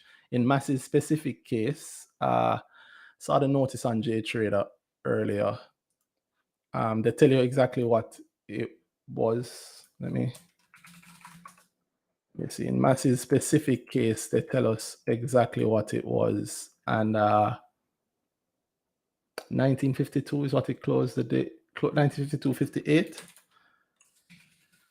cents. So it will open tomorrow morning at $97.63. So you'll have, if you only had one Massey share, tomorrow morning you're going to have 20 Massey shares, and each of them will be worth $97.63. Make sense? Yeah. The notice. So this is the notice. Trying to they said in a group. I don't know, I see. I have the notice on screen. Not even looking at your screen. Okay. So far. I was checking if thing there. So if JC reverting, it changed the process again. Remember how they do the split the weird way before? How it was before, and then it became you get your share price cut down by the amount, and you don't get the shares until the record date. Remember that? That's still happening. Yeah, that's the way forward now. They actually said that. All right, yeah. So that okay. So there's no change here from how you read the notice here.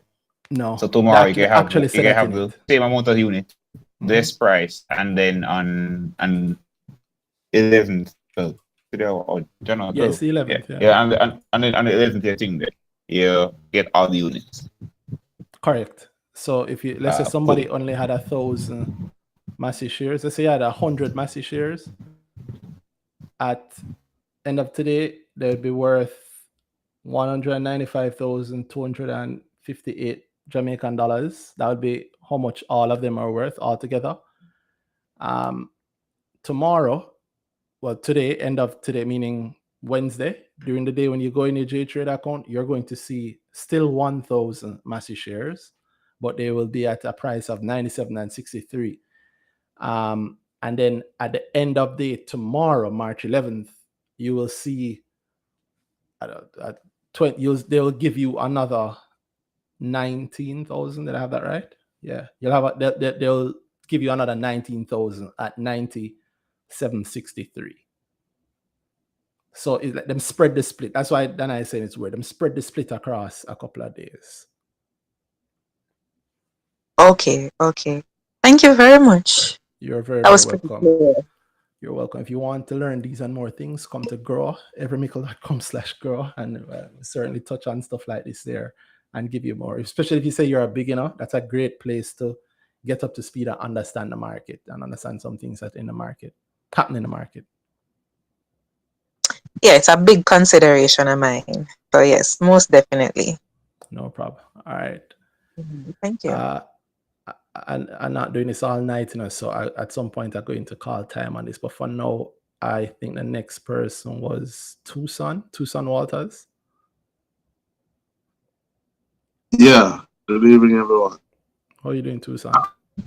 Not bad. All right, so I really like to consider myself a novice when it comes on to this investing thing, but also learned a lot, as well as asking a lot of questions from yourself, Randy, and those who into this getting a lot of knowledge when it comes on to investing. But I've seen some significant growth in my portfolio for the time, and I'm looking at the portfolio and it feels like I'm at a crossroad. I really don't know what to do with it anymore. And I don't know if I should sell. And what I mean by that, I don't know if I should sell. I don't know if I should increase in terms of volume. It's like, I feel like I need. Say that again. Have you ever done Grow? No. I'm asking, even though I know that you haven't done Grow. Anytime I hear things like that, that's like a very clear I have not done Grow sort of thing. That sort of feeling lost. Let me guess, you did buy some IPOs and you have made some money, right? Yeah. Yeah, man. But you're not really sure why you made the money? Well, here's the thing. I think, well, my strategy, I had a strategy and that kind of changed over time. And with that changing, I'm wondering what level of decision I should be making with this change, if that makes sense. So, say for example, I had originally planned, say for example, I buy a stock and I said, if it gives me 100% back on it, I'll sell it completely. But then it seems to like my mind will change from selling it completely because it seems like a really good stock keep. But I'm not sure if I should be purchasing more from the profit of that stock until I decide what to do. That's definitely a grow.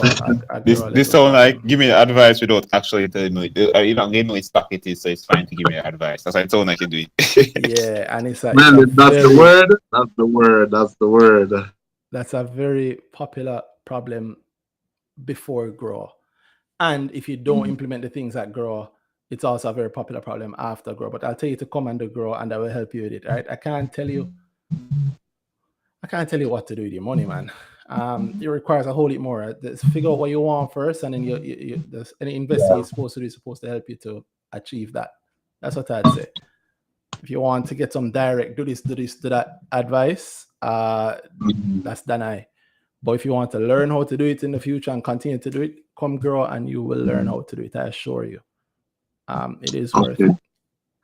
Yeah, man. Also, as I said, I've just been paying attention to what has been happening in like the physical landscape. So, for example, I live on the North Coast, and it seems like there's a lot of development that's about to happen. So, about to? Yeah, or is happening or about to happen. So, in a way, I'm kind of looking at stocks like Carb Cement. For example, the other day I was in KC and I was trying to I noticed I see them have some straws, and I noticed I see them have some cups, and I'm trying to see where they package things. Just say, all right, you know what, this is KC. They'll always try to expand their franchise. Who is making these things? Things like that. So I'm wondering, no, if like those are good headspaces to be in when you're looking to pick a stock. Yeah, they work all the time for me. No, you don't want to be doing this thing blindly. So it's not that you look there and you pick it based on that. Come to grow, because you can go down a very dangerous road doing that. But I'm not going to say that Okay. it's wrong. It is common sense, and common sense works. I used to tell a story all the time about how I had a job that used to carry me around the island all the time. And there was a month when I started, everywhere I'd go, I'd niggle and see, you go to shops. I would go to a lot of shops, corner shops and so on, vendors, blah, blah, blah. And I'd see a lot of the same little small bottle. I go anywhere in Kingston, small bottle. Portland, same small bottle. Manchester, small bottle. And I remember talking to a shopkeeper and asked him what it was. And he says a new thing that Lasco doing, right? And that was when iCool was just starting. And I realizing that, wow, iCool is being whatever. I don't even know what iCool is. So I say iCool, everybody know now Lasco iCool. But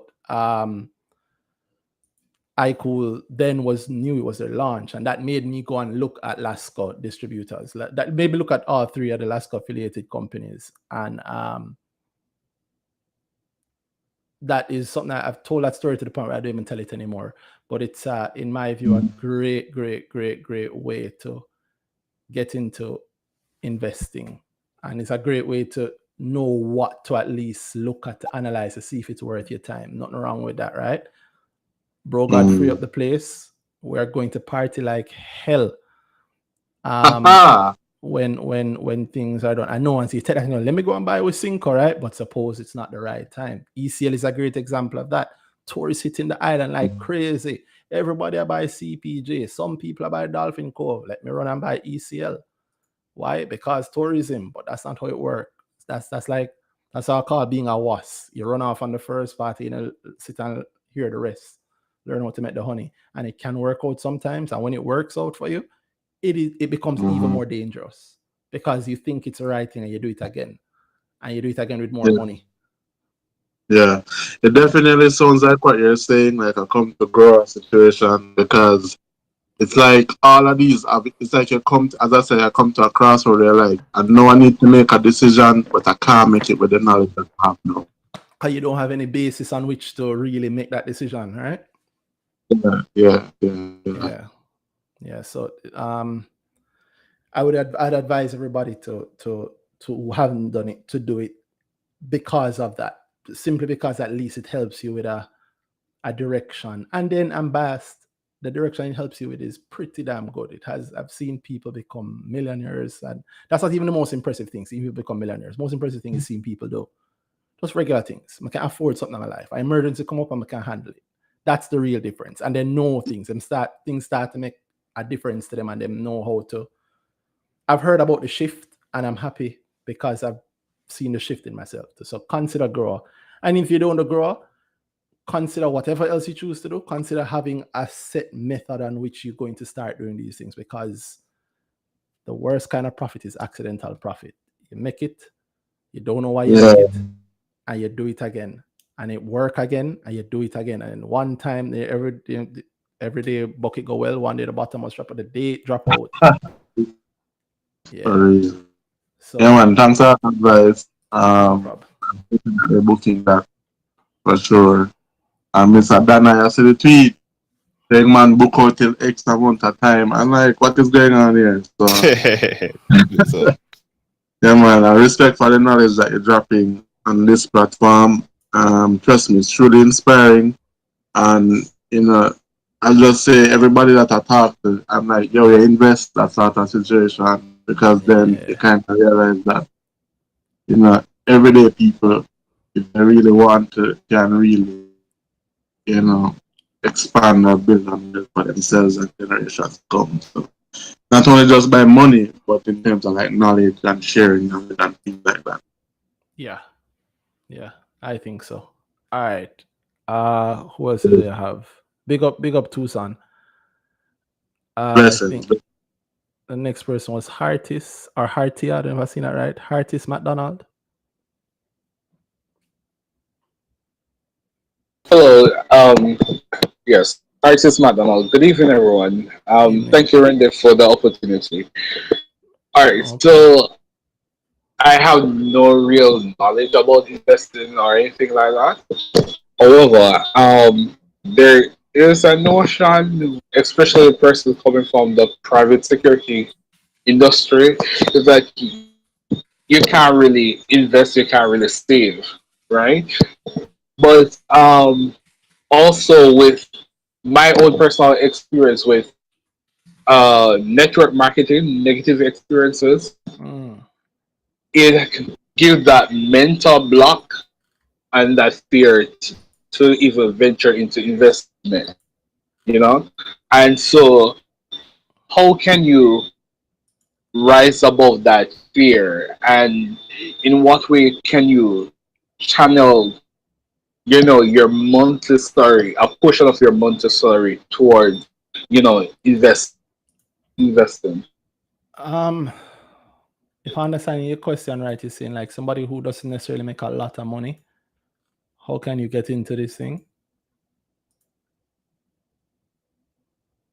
Right. So basically, what I'm saying is that I'm speaking from somebody who comes from the private security industry, and the idea or the perception is that you're not able to save or you're not able to invest because your monthly salary is not very large, right?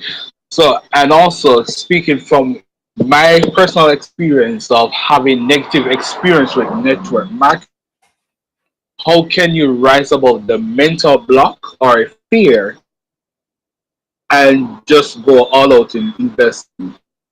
Well, I wouldn't say to go all out. I'm with you with that. You should I'm with you with that.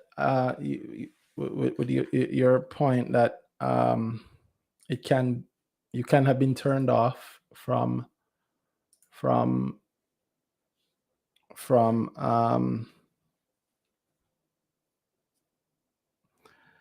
with you in that you can be turned off from it from network marketing, right? A lot of those scams, and I call them scams openly, are that's the real damage that they do. They turn people off from investing. You have no idea how many relatives have told about just take the money out of the little whatever foolishness it's in and put in something worse, a savings account. You know how much people who have money put on a savings account still a save all the time? That is but when I say that to them and I talk about stocks, they immediately say all in or cash plus. Right? And some of them say, what's that coffee one? Organic gold. Or any of that rubbish, right? I know it can turn you off. What I tell you is that anything you put in your money in, you should be able to look on it and be sure that it's verifiable, right?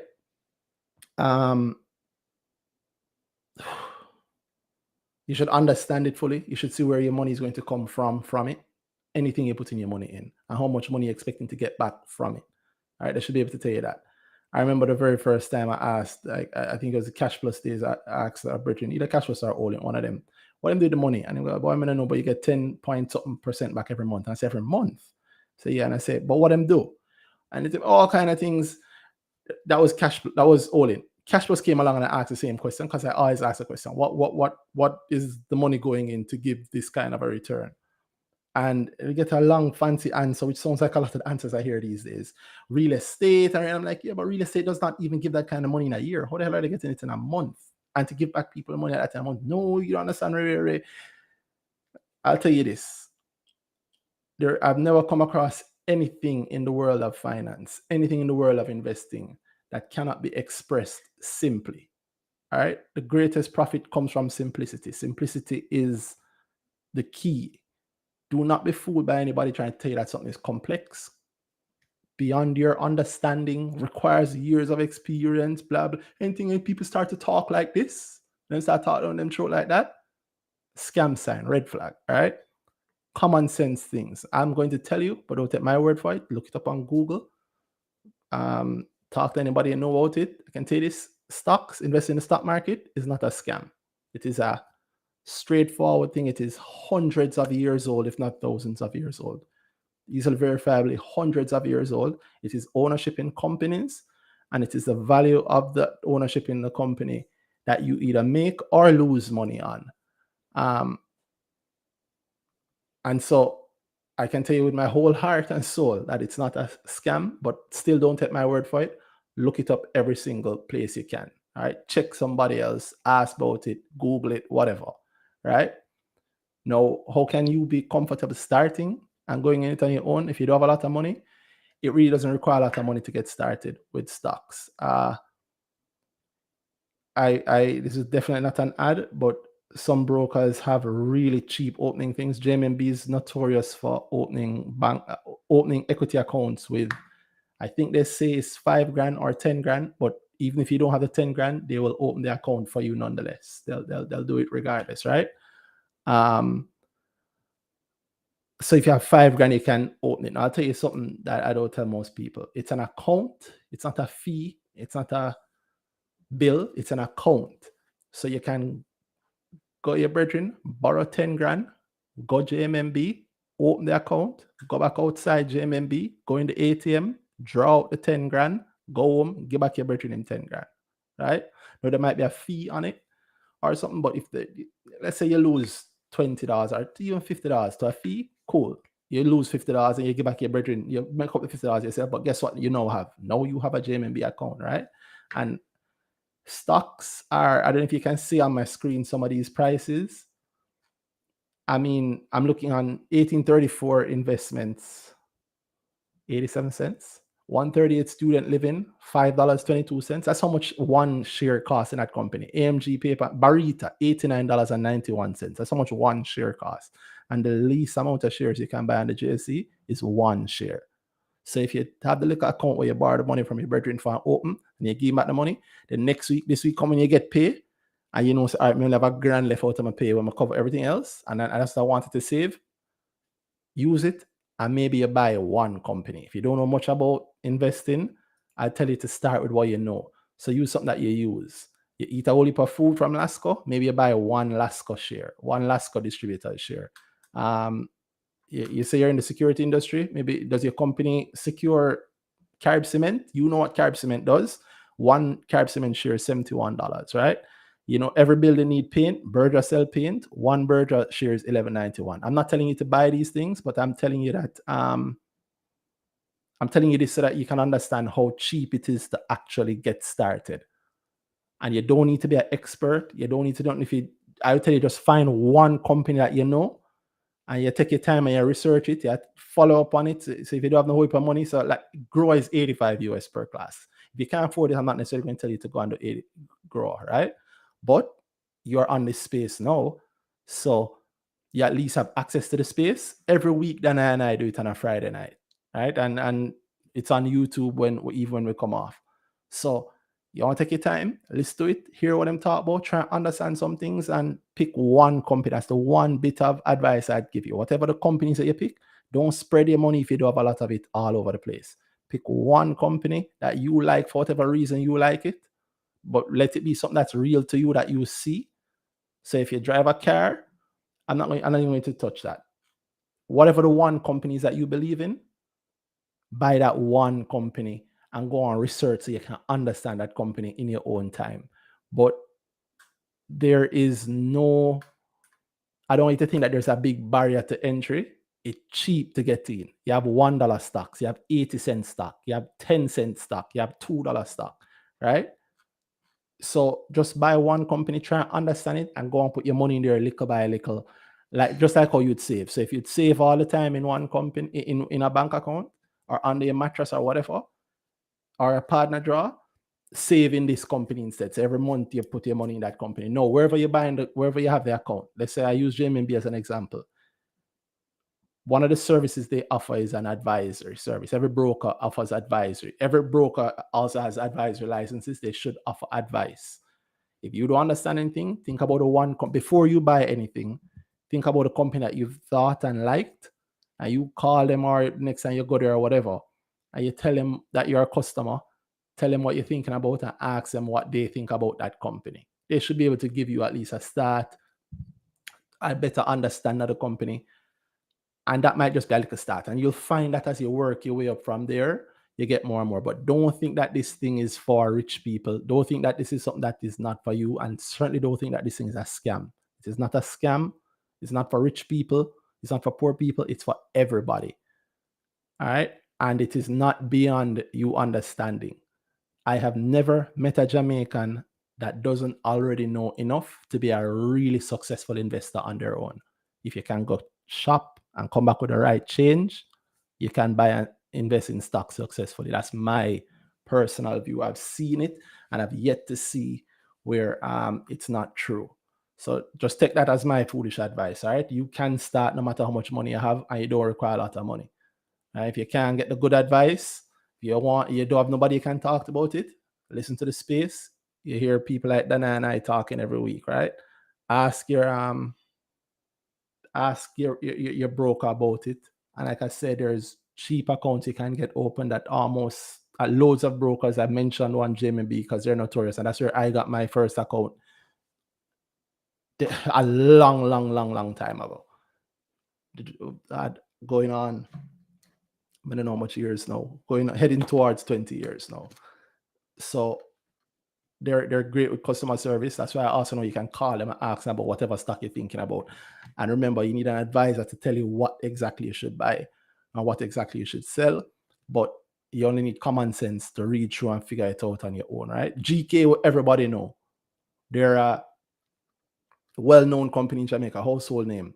Currently, they're at $102.97 per share, and you can buy one share. Like I said, I'm not telling you to buy GK, but I'm saying that's an example of how cheap it can be to get in, because this is considered to be expensive in some circles. So from $100 to 87 cents, it's all available to you. But don't think that it's a scam, and don't think that it's beyond your reach. It is well within your reach. Trust me. All right. Did I get it right, Heartist? Yes, Heartist. Thank you very much. I really appreciate the time that you took to really explain, down to earth, ground level explanation to it. I appreciate it. No problem. Anytime, my lord. Anytime. If you start this thing, I mean, we do the space every week, every Friday, every 8:30. One Friday after you do the thing, come in and send a speaker request and tell me say you start your account and tell me where it is, and make us see how it's going. What's the name on YouTube? Earning Season. Just put in Earning Season Podcast or Earning Season Jamaica. All right, that's it. No problem. All right, like I said, I'm not going all night and it's 12:30, so I'm definitely kind of wrapping it. If you had anything you wanted to ask, now is the time to ask. Send your speaker request, and I'm going to just take the last set, and then we're calling time on it. All right, so if you definitely had a question, now is the time to ask and send the question, and I will ask. Sorry, Tucson, you asking something? Yeah, I was hoping. Well, do you have any plans of putting like the My Money app, like creating an app that you could have on your phone soon? There will be an app in time. For now, the website is very, very, very mobile friendly. Yeah, I've been using it. But there will be an app coming soon. I'll tell you this year. I won't get more specific than that, but there will be an app coming. All right, cool. No problem. Next in line was Richie Lawrence. But Richie, before I take your question, let me take some of the questions that I saw on YouTube.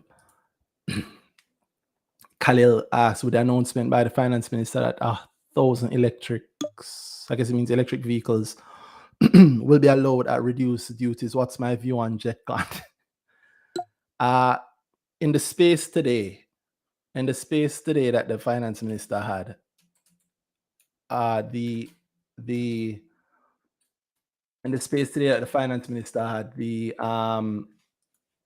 one of the questions, a question was asked by, I think, the CEO of JetCon, CEO and founder of JetCon, asked one of the questions, and it was an interesting thing to see that person asking, because you can see even him have the same question that you have.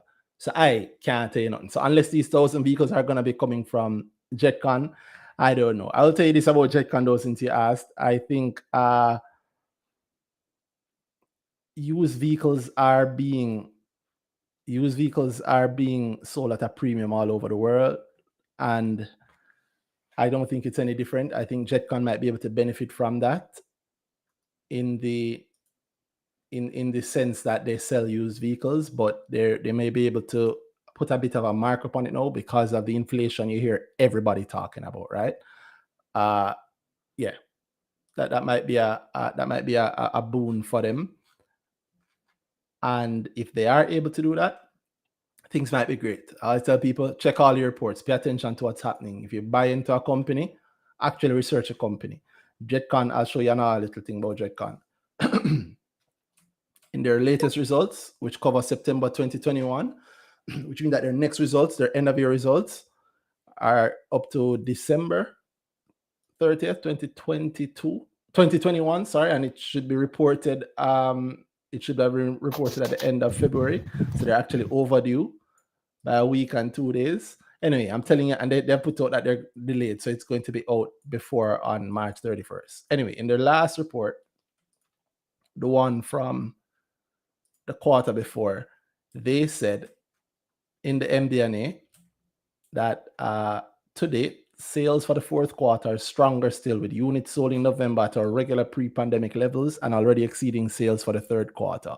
So I like that they always give a little bit of they often give a little bit of a view of what's happening ahead of time in their report. So do with that what you will. That's from JetCon themselves. If they say that pre-pandemic levels of sales is what they're looking at, and up to their 9 months, they were way more than 100% ahead in terms of profit, and almost 50% ahead in terms of revenue. It sounds like they were doing great, and I suspect what they're going to report is going to be great also, but I don't know more than you do. And I don't think the 1,000 vehicles are going to be coming from JetCon, but who knows? I hope they are. That would be nice. JetCon recently spoke about the EVs recently. I think check with some news article. You can look at that and they form opinions around that. Plus, yeah, it's 1,000 vehicles. Where it coming from? If it's JetCon, then yeah, but do you expect them to? Will JetCon benefit from that, right? And the guy, Andrew Jackson, was asking the question in the space to the finance minister, was saying that, quotas can lead to problems. He said with a kind of voice as somebody who I think knows the industry very well, and he's saying it'll be very interesting to see. But even without those electric vehicles, it would seem like JetCon is back on steadier legs. But listen to what I just said in terms of what to look for. Let me take another one from there, from YouTube. Danhai, since you're there, how do you feel? This one, good for you, bad for me. How do you feel about CAC 2000 and Tropical merger to Enervate Limited? Do you think a boom in renewable energy moves on the horizon? Do I think a boom in what?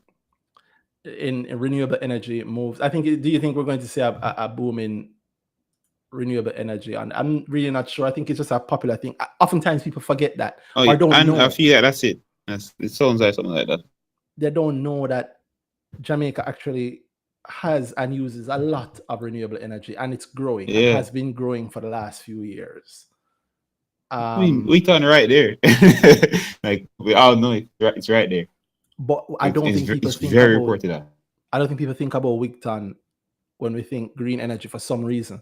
I don't understand the thing. And then we have like the second largest solar plant in the Western Hemisphere, solar farm.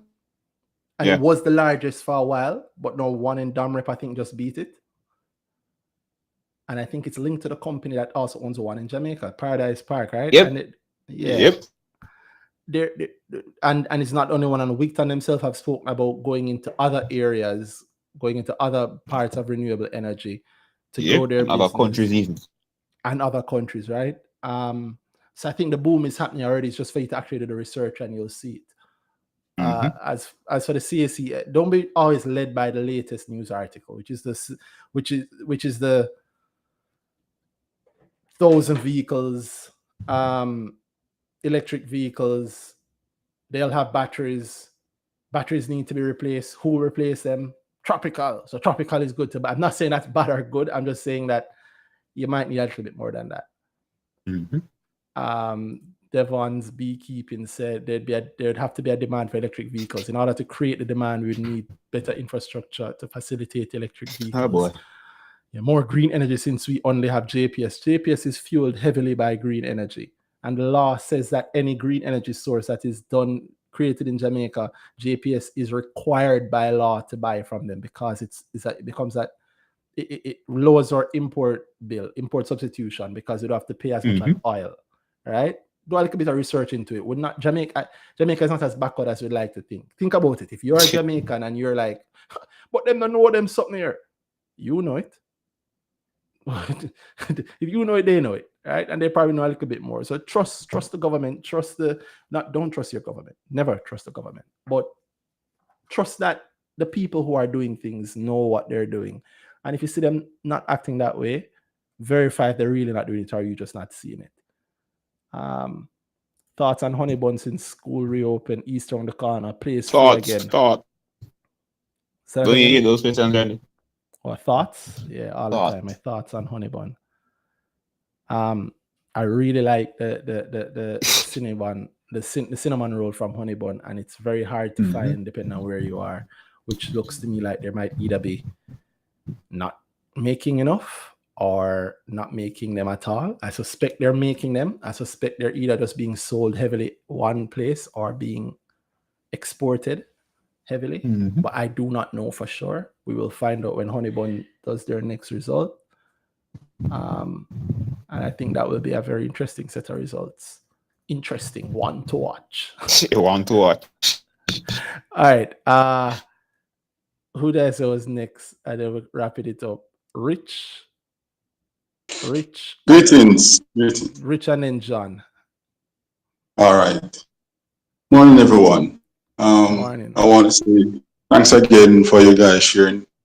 Randy, Danhai. No problem. It's really a blessing. I have been exposed to Forex trading, and in Forex trading, one part. Pardon me? No, sorry, my condolences, but I'm listening. One other thing I learned in Forex trading is using technical analysis to place a trade. Looking at the charts, looking at the trend, and using moving average, resistance, and support, and so forth. Shape magic. Okay, so I think you have already answered that part of the question. In terms of when looking at stocks on a chart, do you consider any sort of that technical analysis that is similarly used in Forex trading?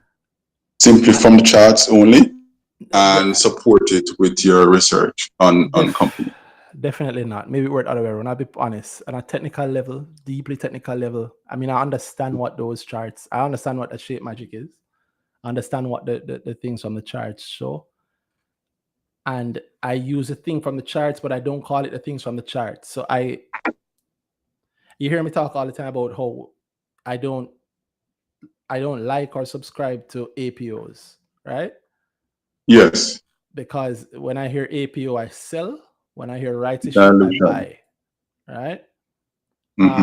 JMB had their APO 3 years ago, was it? 2019? Was it 2019? Or was it late 2020? That was 2019. Damn. 2019, yep. Damn. Rough. 3 years. Damn. So yeah, JMB had their APO then, right? 3 years a slave. 50. They were trading at $50 as you can see. They got to the heights. People were excited about it. The APO price was $38 per share to the public, right? Here we are in 2022. In fact, in between that time and now, we had the dips, we have it drop down to the high 20s over the years. 2020, a year later, high 20s. 2021, you know, it's every time it gets close to 30 odd, it dropped. It get very close in the middle of 2021 to 38. What happened? It dropped. Now your shape magic chart will tell you that there's a resistance line at 38, right? And now for the first time in almost 3 years, we're seeing it get close to, it broke the resistance line and it's heading towards 50. But you know what's happened? Every time it breaks 30 odd and 40, it dropped heavy Retest. sales. Yeah. Heavy sales. So in that sense, I understand it and I use it, but I don't use Shape Magic normally on the JSC, and I don't subscribe to it. I don't subscribe to it very much, but I understand it and I can see its utility in certain places and over longer time scales, like a 3-year, a 3-year Okay. point. You'll see, but you'll notice what I use to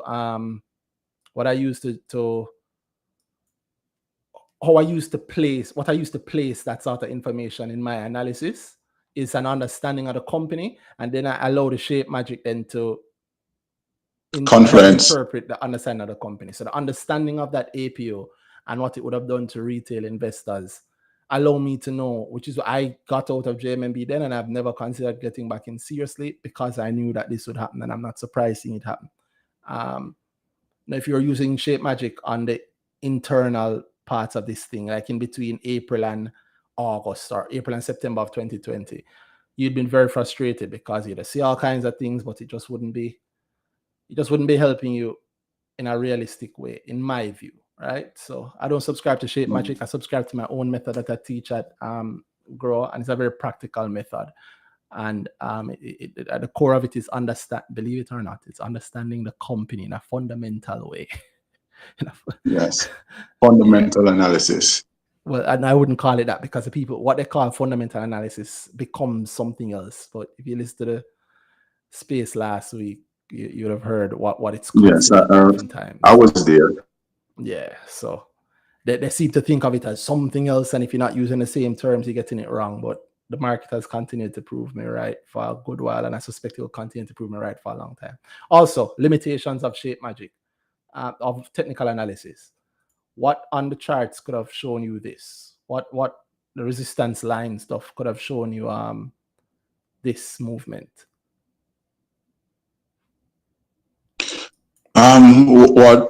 What Forex would say is past results. So you're looking at a trend from the past, and you are hedging your trade against following off that trend. Between November 17th and November 19th. That is too short. That is too short for you to develop a trend. Forex is too short. Forex traders are doing stuff within the minutes, within seconds, sometimes within because hours, of the volatility there, sir. Okay, but look at this volatility. There's lots of volatility at Carib Cement. This happened during a time when Carib Cement was getting more than its usual level of trading happening, and yet between the 17th and the 19th, it dropped from $100 all the way down to $74. What in Shape Magic could have predicted that? Nothing. Yeah, and this is more likely on the local market than anything else. Look at DTL, same exact sort of thing, right? DTL looked like it was flying the other day. And the other day, I mean literally the other day, like last week. And look at that. Wonderful rise. And between the 7th and the 9th, wonderful drop. From 294 down to 248, right? To be a resistance line at 3. What was DTL's APO price? I don't know. 280 something, I think. So there seems to be a resistance line there, right? Yeah. So I don't buy into that personally. If somebody can show me how it works for them, I am open to it. I'm not going to write it off. But for all my checking and testing, it has not been the most effective method that I've seen personally. All right. Another quick question. How do you deal with the psychology of confidently placing your request for a stock? Having done your research, there's still that psychological thing to say, is this right? Is it going to happen? How do you deal with that from your experience? I double check, I triple check, check again. I wish I had a Randy to ask. I don't. Sometimes I talk to Danhai about it. I talk to a small group of people about it, but I double check, I triple check, I think it over. And then I say it all the time. Even right before I click buy, finger shake, same way. Nervous before I click buy. When I click buy, Jesus Christ, but I've just bought it. So now what? You bought it, so you kind of have to stick with it. And then you've done gross, you've learned my methods, you've heard me talk heavily about how you have to pay attention to the things that you're in. And then I pay attention to it. And I check to ensure that what I was hoping will happen, what I was planning for is happening, and it's happening along the timeline I expect, and the reaction that I expect to it is happening. But there's nothing that gets me past it. I still get nervous every time. I still get, if I'm not nervous about if I'm not nervous about a buy, then it tells me that I don't care. Me personally, that's just how I do it. Okay. Thanks much, man. Yeah, no problem. I'm nervous about before every buy.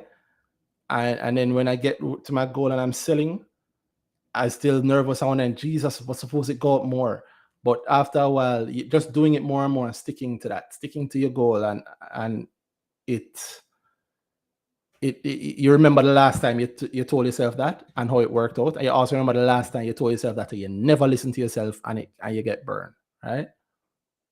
And you do it enough times and you learn. But for me, yeah, don't ever think that the nerves ever leave. It never leaves. I'm still nervous every time. Still wonder, because I can't read the future.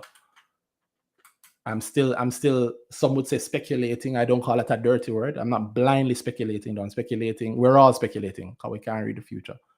But I'm speculating along the most educated line that I can go along. I'm using all the facts that I can use, and I'm paying as keen attention as I can to the timeline and the things I expect. And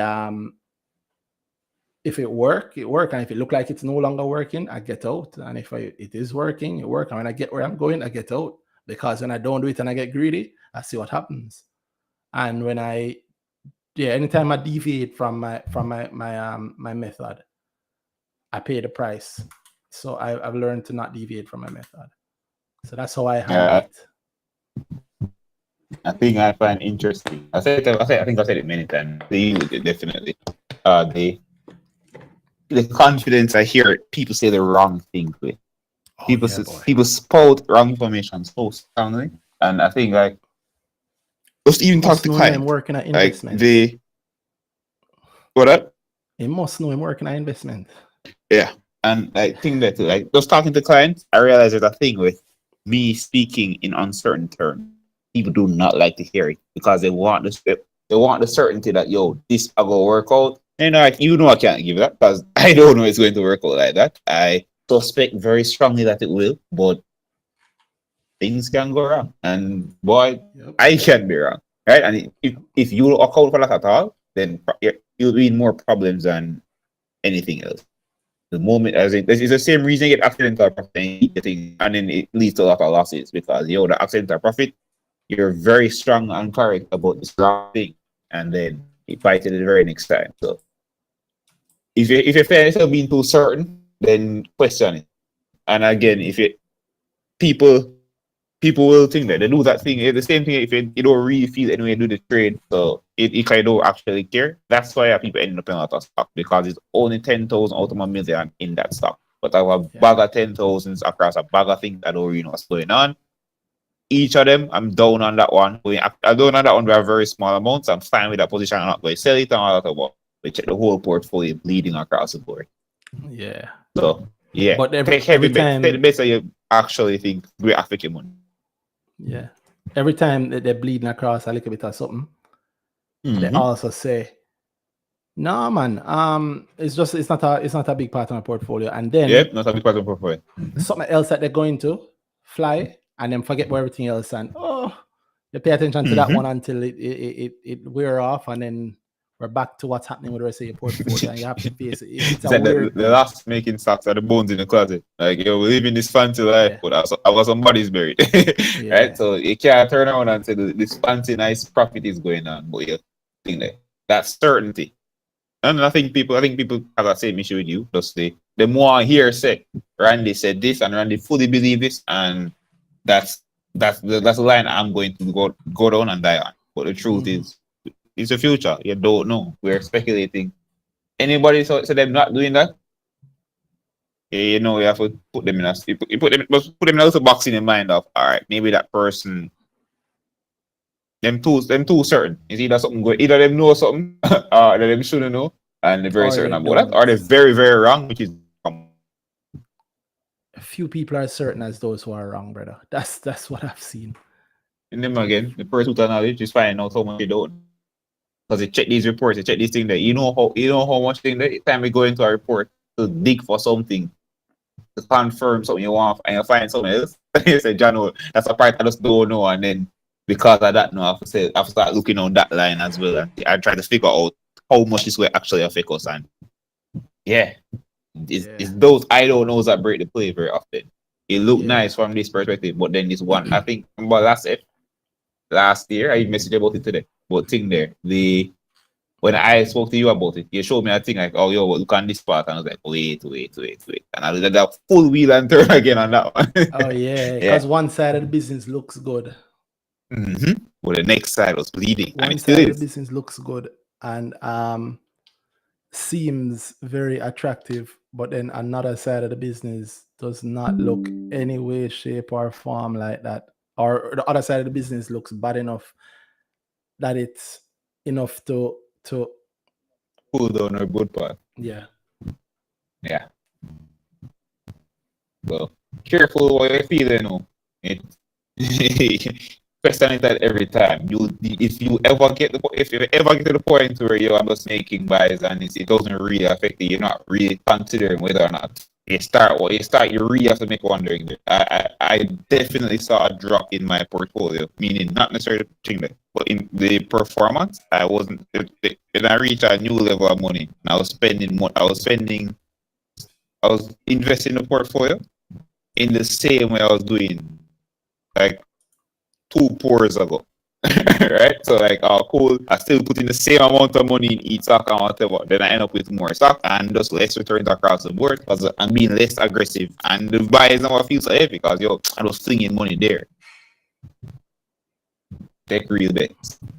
If that's you know your individual safe. You know at what point you're okay thinking that. So that's a very different point between person to person. So you should know where you're comfortable and where you're comfortable in terms of your goal. So you have a goal, you want to make X% of a year, and you know that cool, you can be investing across X amount of stock and be okay with that, then do that. But the moment they start feel like you're flinging money at the market, all the best. Sounds like a lot.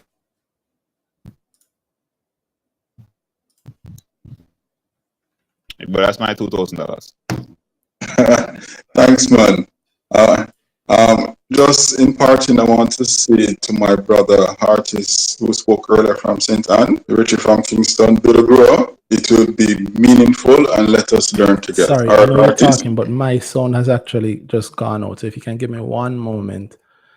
Like I said, it is a test broadcast, and that's good. I wanted to see what happened also if it runs for a while. So give me one moment, and I should be back on in a second.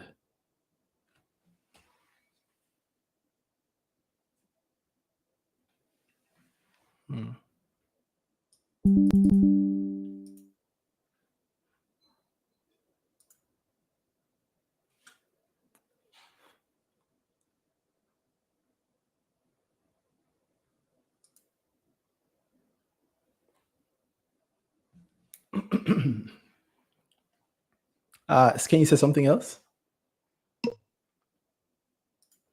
Yes, I was just shouting my friend artist who spoke earlier and advising him to do the grow. Hold on for me.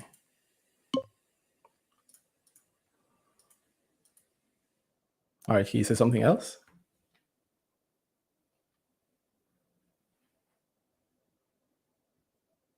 No, I'm good. Thanks very much. You hear me, I'll be calling it, guys. Randy, you heard me? No, he's not. No, he's not.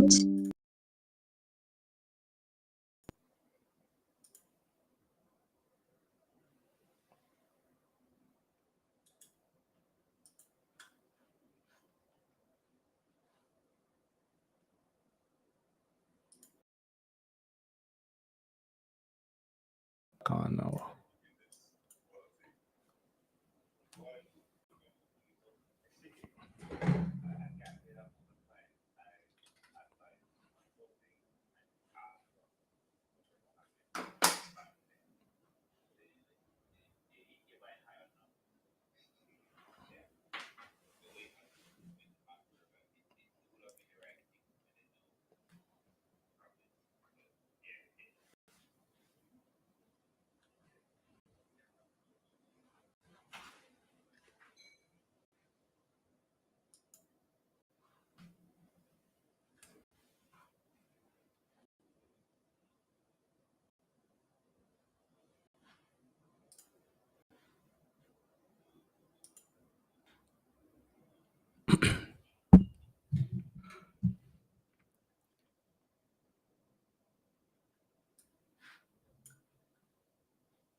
Yeah. All right, test. You guys hearing me still? Are you not hearing me at all? You hearing me? Okay, perfect. Well, yeah, I caught most of that. So I mean, I agree with Danhai. Certainly, I think maybe there's a little part in the middle. You're talking about big money, but I trust Danhai's method. But yeah, don't ever think that there's gonna be. I thought you said something about bigger money. You're talking about you're buying wild and then you're buying.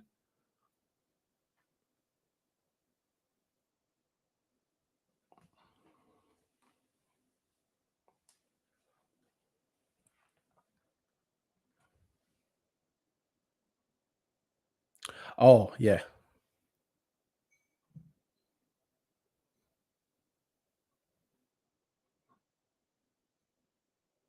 Hmm.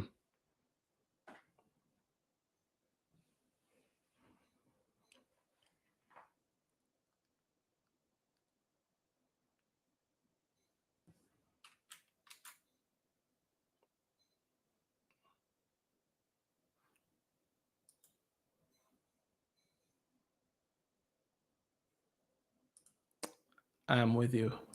And for the people on YouTube saying that they're hearing me but nobody else, I think maybe we have the fix for that now. Then I say something again. Let me just. I'm here. What's up? Okay, great. I realize what the thing is. Okay, I'm just trying to make sure that it works. So they weren't hearing you, but on YouTube you should be able to hear it again. They said they were only hearing me, but they weren't hearing the space. But yeah, and then I was 100% correct with what he just said. I think that the root of it is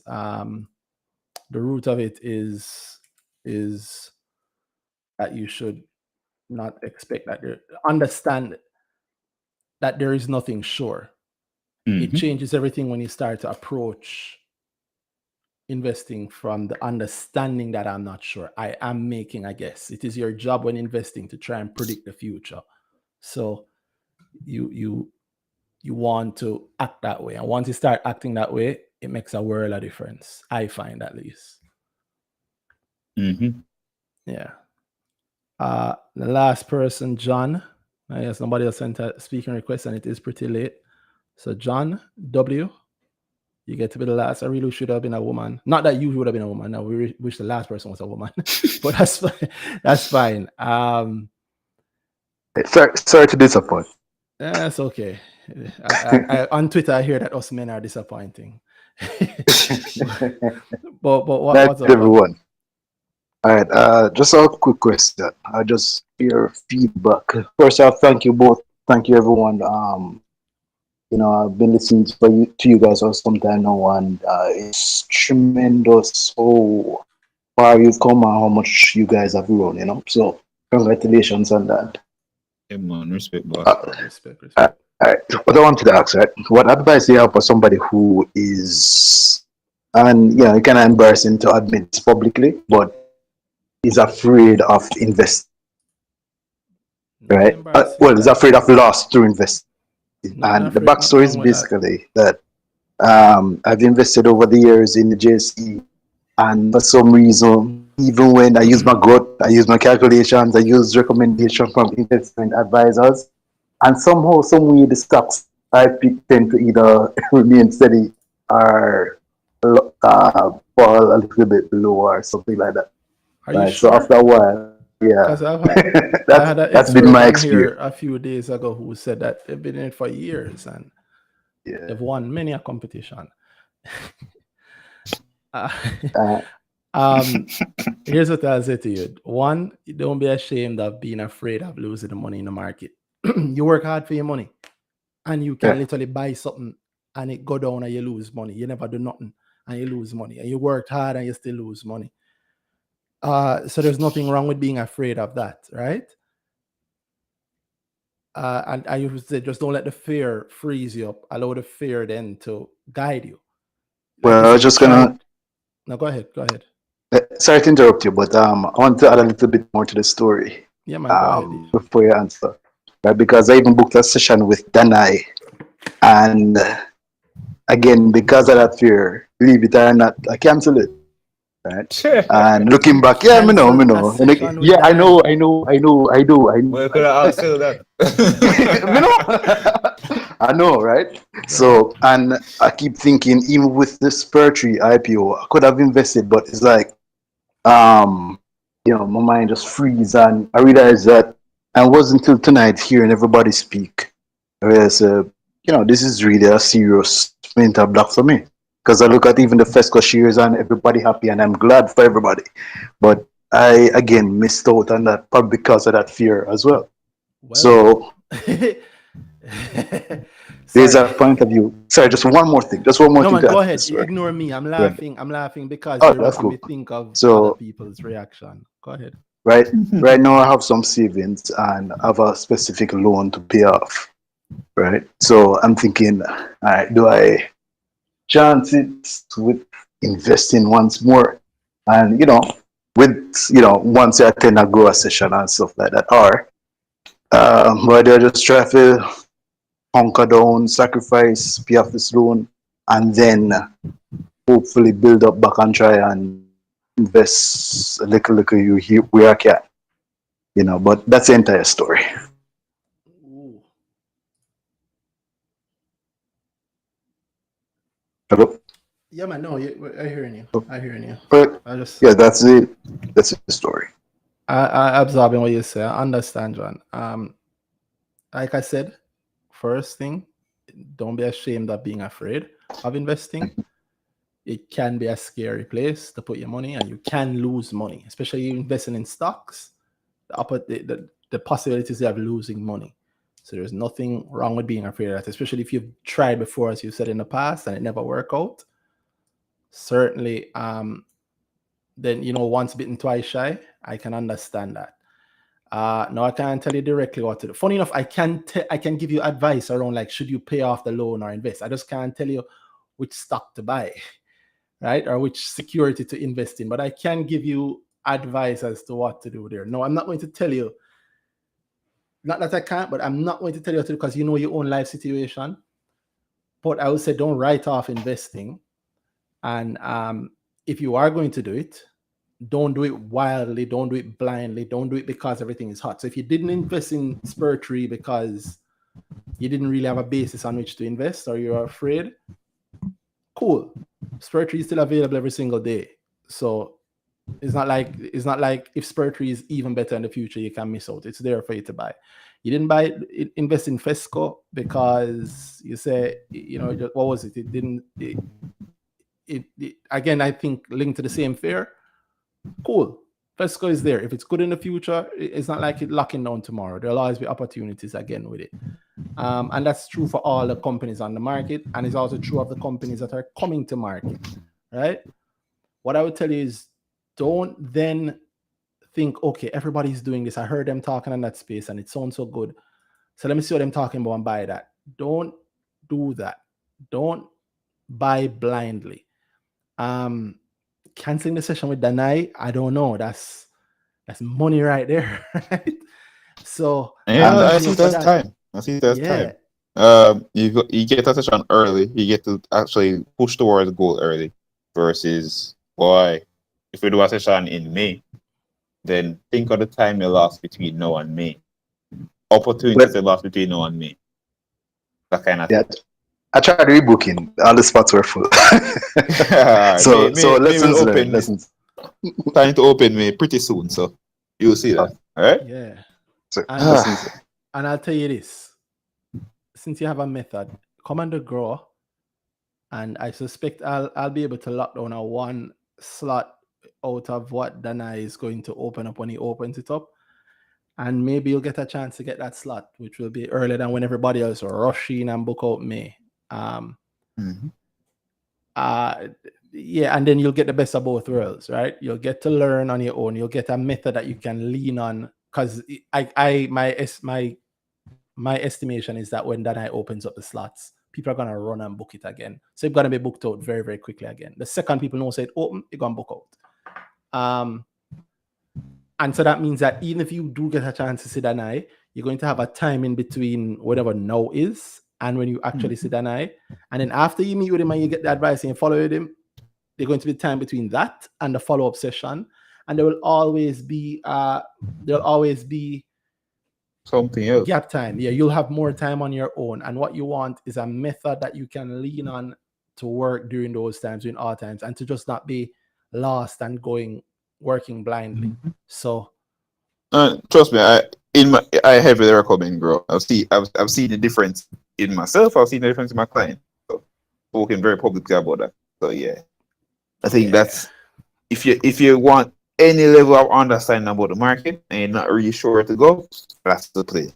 I don't know that you don't seem to recommend any other thing really. Like there's not a book I tell you to buy. There's not it's Grow. That's and especially for our current situation, we in Jamaica, we know that it's heavily geared towards that, and you have a guy that actually does this, been doing it for a long time, and you can ask him all the questions they needed. So. Hasn't won any competitions, but in my estimation, he's come at least third. Depending on who you ask at JSC. Depending on who you ask. I mean, either ask the glitch or ask JSC, whichever one. But yeah, so heavily recommend Grow. Put it at a different level. Ask my new clients that have done Grow before them come and how exactly the sessions have been going. It's a very different thing when people know their goals and know exactly how to achieve what they want to achieve and also level of understanding around the market going forward, because I'm not over your shoulder every day. You're going to be at a point when you work by yourself. If you can rely on certain things, you can do some further research yourself and those deep whatever understanding you can get around anything, but even better. So yeah, do Grow. And you get a discount to the session with Danhai. And probably an early lock in too. So win. That sounds good. Yeah, I definitely sign up. Thank you very much. Thank you both. And we'll talk again soon. No problem. Boss, I think I had seen you asking how to sign up for Grow. You saw how everymickle.com. Yes, I saw how. I got it. All right, no problem. Thank you. You're welcome. I think that's everybody. Thank you, Danhai, for jumping in and helping out a little bit. And thank you guys for asking the questions. What this means is that the next Brick Talk, as long as everything stays copacetic, the next Brick Talk should be lag-free.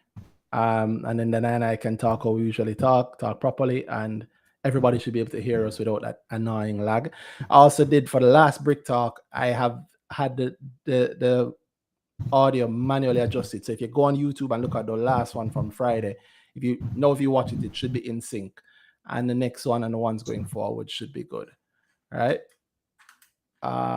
Yeah, thank you guys, everybody, for this was a test. Hope it was good for you for listening. Hope it wasn't boring. Thank you. And you'll hear from us later this week. Big up. And thanks, Danhai. Yeah, man. That's up, bro. Oh, one last thing I've learned. I say good night, and then I end the space. But there's always a natural lag because of Twitter. So they don't hear me say good night properly, and it seems abrupt for them. Yeah. So I'm going to say good night and then wait 30 seconds, and then I'll end the space. But good night, everybody.